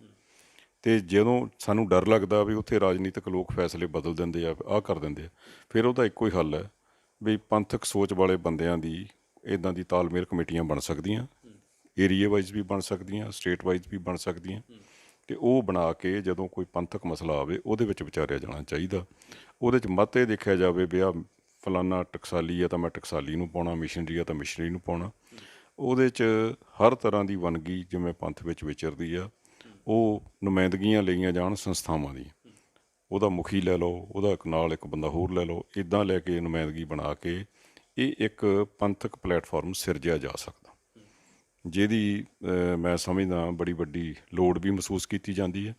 ਹੁਣ ਕਈ ਵਾਰੀ ਜਦੋਂ ਇਹ ਪੱਖਪਾਤੀ ਫੈਸਲੇ ਹੋਏ ਆ ਪਿਛਲੇ ਸਮੇਂ ਦੇ ਵਿੱਚ, ਉਹਨਾਂ ਦੇ ਉੱਤੇ ਇਤਰਾਜ਼ ਕਰਨ ਵਾਲੇ ਲੋਕਾਂ ਨੇ ਗੱਲ ਕਹੀ ਹੈ ਵੀ ਫਲਾਣੇ ਪਰਿਵਾਰ ਦਾ ਕਬਜ਼ਾ ਸੀ, ਉਹਨੇ ਐਂ ਕਰਾ ਲਿਆ। ਇਹ ਕਿਸੇ ਕਬਜ਼ੇ ਪਰਿਵਾਰਾਂ ਤੱਕ ਸੀਮਤ ਨਹੀਂ ਰਹਿ ਸਕਦੀ, ਫਿਰ ਇਹ ਸੰਗਤੀ ਪ੍ਰਬੰਧ ਇੱਕ ਸਥਾਪਿਤ ਹੋ ਸਕਦਾ। ਔਰ ਮੇਰਾ ਦਾਅਵਾ ਹੈ ਵੀ ਜੇ ਇਹ ਬਣ ਜਾਏ ਨਾ, ਇਹ ਸ਼੍ਰੋਮਣੀ ਕਮੇਟੀ ਨਾਲ ਵੀ ਬਹੁਤ ਮਜ਼ਬੂਤ ਸੰਸਥਾ ਬਣ ਸਕਦੀ ਹੈ। ਸਰਦਾਰ ਸੁਖਦੇਵ ਸਿੰਘ ਭੌਰ ਹੋਣਾ ਨੇ ਜਿਹੜਾ ਇੱਕ ਆਈਡੀਆ ਦਿੱਤਾ ਕਿ ਇੱਕ ਪੰਥਕ ਤਾਲਮੇਲ ਬਣੇ ਜਾਂ ਕੋਈ ਸਾਂਝਾ ਮੁਹਾਜ ਬਣੇ, ਜਿਹੜਾ ਇੱਕ ਪ੍ਰੈਸ਼ਰ ਗਰੁੱਪ ਦੀ ਤਰ੍ਹਾਂ ਕੰਮ ਕਰੇ, ਜਿਵੇਂ ਕਿ SCPC ਇੱਕ ਸਿੱਖਾਂ ਦੀ ਸੰਸਥਾ ਵਾ। ਮੈਂ ਆਖਰ ਦੇ ਵਿੱਚ ਇੱਕ ਟਿੱਪਣੀ ਲੈਣੀ ਚਾਹੁੰਦਾ, ਕਿਉਂਕਿ ਆਪਾਂ ਸਾਰਿਆਂ ਨੇ ਮੁੱਢ ਤੋਂ ਸੁਣਦੇ ਆਏ ਹਾਂ ਕਿ ਸਿੱਖਾਂ ਦੀ ਮਿੰਨੀ ਪਾਰਲੀਮੈਂਟ, ਇੱਕ ਪਾਸੇ ਤਾਂ ਆਪਾਂ ਸਾਰੇ ਪਾਰਲੀਮੈਂਟ ਵਜੋਂ ਸੁਣਦੇ ਹਾਂ, ਤੇ ਪੌਰ ਸਾਹਿਬ ਤੁਸੀਂ ਤਾਂ ਇੱਥੋਂ ਤੱਕ ਕਹਿ ਰਹੇ ਹੋ ਕਿ ਇਸ ਦਾ ਦਾਇਰਾ ਚੰਡੀਗੜ੍ਹ ਤੱਕ ਮੁੱਕ ਜਾਂਦਾ ਜਾਂ ਹਰਿਆਣੇ ਤੱਕ ਹੀ ਮੁੱਕ ਜਾਂਦਾ, ਉਹਦੀ ਹੱਦ ਤੋਂ ਰਹੀ, ਤੇ ਫਿਰ ਮਿੰਨੀ ਪਾਰਲੀਮੈਂਟ ਕਹੀਏ, ਸਿੱਖਾਂ ਦੀ ਵੱਡੀ ਪਾਰਲੀਮੈਂਟ ਕਹੀਏ, ਕਿ ਜਾਂ ਫਿਰ ਇੱਕ ਛੋਟੇ ਦਾਇਰੇ ਵਾਲੀ ਸਿਰਫ ਕਮੇਟੀ ਕਹੀਏ? ਨਹੀਂ, ਜਦੋਂ ਸ਼੍ਰੋਮਣੀ ਗੁਰਦੁਆਰਾ ਪ੍ਰਬੰਧਕ ਕਮੇਟੀ ਹੋਂਦ 'ਚ ਆਈ ਹੈ ਨਾ, ਉਸ ਵੇਲੇ ਲਹਿੰਦਾ ਤੇ ਚੜ੍ਹਦਾ ਪੰਜਾਬ ਇਕੱਠਾ ਹੀ ਸੀ। ਉਸ ਵੇਲੇ ਵਾਕਿਆ ਹੀ ਸਿੱਖਾਂ ਦੀ ਪਾਰਲੀਮੈਂਟ ਸੀ। ਹੁਣ ਇਹ ਇੱਕ ਵਿਸ਼ੇਸ਼ ਖਿੱਤੇ ਤੱਕ ਸੀਮਤ ਰਹਿ ਗਈ ਕਾਨੂੰਨ ਦੇ ਘੇਰੇ ਵਿੱਚ ਆ ਕੇ, ਕਿਉਂਕਿ ਹਰਿਆਣਾ ਕਮੇਟੀ ਅਲੱਗ ਬਣ ਗਈ ਹੈ। ਉਹਦੀ ਕੇਸ ਚੱਲਦਾ, ਬੇਸ਼ੱਕ ਉਹਨੇ ਕਾਨੂੰਨੀ ਮਾਨਤਾ ਤਾਂ ਦੇ ਹੀ ਦਿੱਤੀ ਨਾ, ਕੈਬਨਿਟ ਨੇ ਬਣਾਈ ਸੀ ਉਹ। ਅੱਛਾ, ਦੂਜੀ ਗੱਲ ਇਹ ਆ ਵੀ ਜੇ ਇੱਦਾਂ ਹੀ ਵਿੱਚ ਰਹਿ ਕੀ ਗਿਆ, ਇੱਕ ਚੰਡੀਗੜ੍ਹ ਦੀ ਸੀਟ ਰਹਿ ਗਈ, ਇੱਕ ਰਹਿ ਗਈ ਆ ਊਨਾ ਤਹਿਸੀਲ ਦੀ, ਬਾਕੀ ਤੇ ਪੰਜਾਬ 'ਚ ਹੀ ਰਹਿ ਗਿਆ ਨਾ। ਸਿੱਖ ਇਕੱਲੇ ਪੰਜਾਬ 'ਚ ਤਾਂ ਬਸਦੇ ਨਹੀਂ। ਜੇ ਸਿੱਖਾਂ ਦੀ ਪਾਰਲੀਮੈਂਟ ਬਣਨੀ ਆ ਤਾਂ ਫਿਰ ਸਾਰੇ ਸਿੱਖਾਂ ਦੀ ਨੁਮਾਇੰਦਗੀ ਹੋਣੀ ਚਾਹੀਦੀ ਹੈ। ਬੇਸ਼ੱਕ ਕੋਆਪਟ ਕਰਕੇ 15 ਮੈਂਬਰ ਲੈ ਜਾਂਦੇ ਆ, ਉਹ ਵੀ ਇੱਦਾਂ ਹੀ ਲੈ ਜਾਂਦੇ ਆ। ਜਿਹੜਾ ਬਾਦਲ ਸਾਹਿਬ ਦਾ ਚਹੇਤਾ, ਕਿਸੇ ਦਾ ਯੂਪੀ ਦਾ ਡੋਮੀਸਾਈਲ ਬਣਾ ਕੇ ਮੈਂਬਰ ਲੈ ਲਿਆ ਜਾਂਦਾ, ਕਿਸੇ ਦਾ ਰਾਜਸਥਾਨ ਦਾ ਬਣਾ ਕੇ ਲੈ ਲਿਆ ਜਾਂਦਾ, ਰਹਿੰਦੇ ਪੰਜਾਬ 'ਚ ਹੀ ਹੁੰਦੇ ਆ। ਉਹਨਾਂ ਸਿੱਖਾਂ ਨੂੰ ਨੁਮਾਇੰਦਗੀ ਨਹੀਂ ਮਿਲਦੀ। ਜੇ ਨੁਮਾਇੰਦਗੀ ਲੈਣੀ ਆ, ਇਹ ਕਾਰਜ ਜਾਂ ਤਾਂ ਸਿੱਖ ਆਪਣੇ ਤੌਰ 'ਤੇ ਕਰ ਸਕਦੇ ਆ, ਵੀ ਆਪਣੇ ਤੌਰ ਦੇ ਉੱਤੇ ਹੀ, ਜਿੱਦਾਂ ਸਾਰੀ ਸੰਸਥਾਵਾਂ ਚੱਲਦੀਆਂ ਇੱਦਾਂ ਹੀ। ਹਿੰਦੁਸਤਾਨ ਹੈ, 22-24 ਸਟੇਟਾਂ ਇਹਦੀਆਂ, ਇਹਦੇ ਮੁੱਖ ਮੰਤਰੀ ਆ। ਮੁੱਖ ਮੰਤਰੀਆਂ ਦਾ ਤਾਲਮੇਲ ਜਿਹੜਾ ਪ੍ਰਧਾਨ ਮੰਤਰੀ ਨਾਲ ਹੈ, ਗਵਰਨਰਾਂ ਨਾਲ ਹੈ, ਉਹ ਸਾਰਾ ਆਪਣਾ ਰਾਜ ਭਾਗ ਚਲਾਉਂਦੇ ਆ। ਇੱਦਾਂ ਹੀ ਜਿਹੜੇ ਸਿੱਖਾਂ ਦੇ ਮਸਲੇ ਆ, ਸਿੱਖਾਂ ਦੇ ਮਸਲੇ ਚਲਾਉਣ ਲਈ ਜਿੰਨੀਆਂ ਸਿੱਖ ਸੰਸਥਾਵਾਂ, ਉਹਨਾਂ ਦੀ ਕੋਈ ਕੈਟਾਗਰੀ ਬਣਾ ਲੈਣੀ ਚਾਹੀਦੀ ਹੈ ਕਿ ਪੰਥ ਪ੍ਰਵਾਨਿਤ ਰਹਿਤ ਮਰਜ਼ਾਦਾ ਨੂੰ ਮੰਨਦੇ ਆ, ਗੁਰੂ ਸਾਹਿਬ ਦੇ ਵਿਸ਼ਵਾਸੀ ਆ, ਨਹੀਂ ਹੈ, ਕਿੱਦਾਂ ਦੇ ਆ, ਕੀ ਨਹੀਂ ਹੈ, ਉਹ ਕਰਕੇ ਉਹਨਾਂ ਨੂੰ ਇਕੱਠੇ ਕੀਤਾ ਜਾਣਾ ਚਾਹੀਦਾ। ਔਰ ਕੌਮੀ ਫੈਸਲੇ ਜਿਹੜੇ ਆ ਨਾ, ਜਿਵੇਂ ਇਹ ਇੱਕ ਮੈਂ ਇਸ ਕਰਕੇ ਕਹਿ ਰਿਹਾ, RSS ਰਾਜਨੀਤਿਕ ਜਮਾਤ ਨਹੀਂ ਹੈ, ਵੋਟਾਂ ਨਾਲ ਨਹੀਂ ਚੁਣੀ ਜਾਂਦੀ, ਪਰ ਉਹ ਹਰ ਘੱਟ ਗਿਣਤੀ ਦੇ ਕੰਮ ਵਿੱਚ ਦਖਲ ਦਿੰਦੀ ਹੈ। ਜਿਹਨਾਂ ਦਾ ਜ਼ਿਕਰ ਆਪਾਂ ਕਰਕੇ ਹਟਿਆ ਨਾ, ਵੀ ਉਹ ਜਾਣਬੁੱਝ ਕੇ ਕਿਉਂ ਦਖਲ ਦਿੰਦੇ ਆ, ਉਹ ਇਸ ਕਰਕੇ ਦਖਲ ਦਿੰਦੇ ਆ ਵੀ ਘੱਟ ਗਿਣਤੀਆਂ ਭੜਕਣ ਤੋਂ ਬਾਅਦ ਜਿਹੜੀ ਉਹਨਾਂ ਦੀ ਰਾਜਨੀਤਿਕ ਜਮਾਤ ਹੈ ਉਹਨਾਂ 'ਤੇ ਹਮਲਾਵਰ ਹੋਵੇ, ਅਤੇ ਰਾਜਨੀਤਿਕ ਜਮਾਤ ਇਹ ਅਹਿਸਾਸ ਕਰਾਵੇ ਦੂਜਿਆਂ ਨੂੰ ਵੀ ਅਸੀਂ ਹਿੰਦੂਓ, ਤੁਹਾਡੇ ਰਾਖੇ ਅਸੀਂ ਆ, ਨਹੀਂ ਤਾਂ ਘੱਟ ਗਿਣਤੀਆਂ ਨੇ ਤੁਹਾਨੂੰ ਖਾ ਜਾਣਾ, ਅਤੇ ਉਹਨਾਂ ਦੀਆਂ ਵੋਟਾਂ ਇਕੱਠੀਆਂ ਕਰਕੇ ਰਾਜ ਭਾਗ ਬਣਾ ਲੈਣ। RSS ਗੌਰਮੈਂਟਾਂ ਬਣਾਉਂਦੀ ਆ, ਖੁਦ ਗੌਰਮੈਂਟ ਦੇ ਵਿੱਚ ਸ਼ਾਮਲ ਨਹੀਂ ਹੁੰਦੀ। ਇਸੇ ਪੈਟਰਨ ਦੇ ਉੱਤੇ ਜਿਹੜੀਆਂ ਸਿੱਖ ਸੰਸਥਾਵਾਂ ਕੰਮ ਕਰਦੀਆਂ, ਚਾਹੇ ਸੋਸ਼ਲ ਕੰਮ ਕਰਦੀਆਂ, ਚਾਹੇ ਧਾਰਮਿਕ ਕਰਦੀਆਂ, ਚਾਹੇ ਐਜੂਕੇਸ਼ਨ ਦਾ ਕਰਦੀਆਂ, ਉਹਨਾਂ ਸਾਰਿਆਂ ਨੂੰ ਸਿਹਤ ਸੇਵਾਵਾਂ ਦੇਣ ਜਾਂ ਕੋਈ, ਉਹਨਾਂ ਸਾਰਿਆਂ ਦਾ ਤਾਲਮੇਲ ਬਣਾਉਣਾ ਚਾਹੀਦਾ। ਇਹਦੇ ਵਿੱਚ 2-3 ਵਾਰੀ ਯਤਨ ਵੀ ਹੋਏ। ਪਹਿਲਾਂ ਵਰਲਡ ਸਿੱਖ ਕੌਂਸਲ ਬਣੀ ਸੀ, ਫਿਰ ਵਰਲਡ ਸਿੱਖ ਪਾਰਲੀਮੈਂਟ ਵੀ ਬਣੀ, ਪਰ ਜਿੰਨਾ ਕੰਮ ਹੋਣਾ ਚਾਹੀਦਾ ਸੀ ਉਹ ਹੋ ਨਹੀਂ ਸਕਿਆ। ਉਹਦੇ ਵਿੱਚ ਰਾਜਨੀਤਿਕ ਲਾਲਸਾ ਵਾਲੇ ਲੋਕ ਨਹੀਂ ਹੋਣੇ ਚਾਹੀਦੇ। ਉਹ ਕੌਮੀ ਫੈਸਲੇ ਕਰਨ। ਉਹ ਕੌਮੀ ਫੈਸਲੇ ਜਦੋਂ ਕੋਈ ਆਉਣ, ਉਹਨਾਂ ਦੀ ਵਿਚਾਰ ਵਟਾਂਦਰਾ ਕਰਕੇ ਆਪਣੀ ਰਾਏ ਦੇਣ, ਅਤੇ ਮੈਨੂੰ ਲੱਗਦਾ ਵੀ ਉਹ ਰਾਏ ਜਿਹੜੀ ਆ ਜ਼ਿਆਦਾ ਮਜ਼ਬੂਤੀ ਨਾਲ ਸੁਣੀ ਜਾਏਗੀ। ਜੀ, ਗੱਲਬਾਤ ਕਰਨ ਲਈ ਤੁਹਾਡਾ ਬਹੁਤ ਬਹੁਤ ਧੰਨਵਾਦ। ਵਾਹਿਗੁਰੂ ਜੀ ਕਾ ਖਾਲਸਾ, ਵਾਹਿਗੁਰੂ ਜੀ ਕਾ ਖਾਲਸਾ, ਵਾਹਿਗੁਰੂ ਜੀ ਕੀ ਫਤਿਹ। ਸੋ ਇਹ ਜਿਹੜੀ ਗੱਲਬਾਤ Sikh24.com ਦੇ ਰਾਹੀਂ ਅਸੀਂ ਸਰਦਾਰ ਸੁਖਦੇਵ ਸਿੰਘ ਭੌਰ ਨਾਲ ਕੀਤੀ, ਕਾਫੀ ਹੱਦ ਤੱਕ ਭਵਿੱਖ ਦੀਆਂ ਵਿਚਾਰਾਂ ਕੀਤੀਆਂ ਗਈਆਂ। ਪਿਛੋਕੜ ਦੀ, ਅਤੀਤ ਦੀ ਗੱਲ ਕਰ ਲੈਣੀ ਤਾਂ ਆਮ ਮੰਨੀ ਜਾਂਦੀ ਆ, ਪਰ ਜਦੋਂ ਤੁਸੀਂ ਭਵਿੱਖ ਦੀ ਗੱਲ ਤੋਰਦੇ ਹੋ ਤਾਂ ਸਿੱਖ ਬੜੀ ਗੌਰ ਨਾਲ ਵੇਖਦੇ ਆ ਅਤੇ ਵਾਚਦੇ ਆ ਉਸ ਗੱਲ ਨੂੰ ਕਿ ਅਗਾਂਹ ਕੀ ਹੋਵੇ। ਸੋ ਇਹ ਜਿਹੜੇ ਕੁਛ ਨੁਕਤੇ ਨੇ, ਤੁਹਾਨੂੰ ਜੇ ਚੰਗੇ ਲੱਗਣ ਤਾਂ ਤੁਸੀਂ ਆਪਣੀਆਂ ਥਾਵਾਂ ਦੇ ਪਿੰਡਾਂ, ਸ਼ਹਿਰਾਂ, ਕਸਬਿਆਂ ਜਾਂ ਹੋਰਾਂ ਮੁਲਕਾਂ 'ਚ ਵਸਦੇ ਹੋਏ ਇਹਨਾਂ ਨੂੰ ਅਪਣਾਉਣ ਦੀ ਕੋਸ਼ਿਸ਼ ਕਰੋ, ਤਾਂ ਜੋ ਸਿੱਖਾਂ ਦਾ ਆਪਸੀ ਤਾਲਮੇਲ ਬਣੇ ਅਤੇ ਜਿਹੜੀਆਂ ਵੱਡੀਆਂ ਚੁਣੌਤੀਆਂ ਨੇ ਪੰਥ ਨੂੰ, ਸਿੱਖ ਧਰਮ ਨੂੰ, ਜਿਹੜੀਆਂ ਦਰਪੇਸ਼ ਵੱਡੀਆਂ ਚੁਣੌਤੀਆਂ ਨੇ, ਉਹਨਾਂ ਨੂੰ ਟੱਕਰ ਦਿੱਤੀ ਜਾ ਸਕੇ ਅਤੇ ਉਹਨਾਂ ਦਾ ਬਰਾਬਰ ਟਾਕਰਾ ਕਰਦੇ ਹੋਏ ਕੌਮ ਕਿਵੇਂ ਮਜ਼ਬੂਤੀ ਵੱਲ ਵਧੇ, ਇਹ ਆਉਣ ਵਾਲੇ ਸਮੇਂ ਦੇ ਵਿੱਚ ਪਿਆ ਹੋਇਆ। ਸੋ ਇੱਥੇ ਹੀ ਗੱਲਬਾਤ ਨੂੰ ਮੈਂ ਮੁਕਾਉਂਦਾ। ਖਾਲਸੇ ਪੰਥ ਦੀ ਗੱਲ ਸਦਾ ਚੱਲਦੀ ਰਹੇ। ਵਾਹਿਗੁਰੂ ਜੀ ਕਾ ਖਾਲਸਾ, ਵਾਹਿਗੁਰੂ ਜੀ ਕੀ ਫਤਿਹ।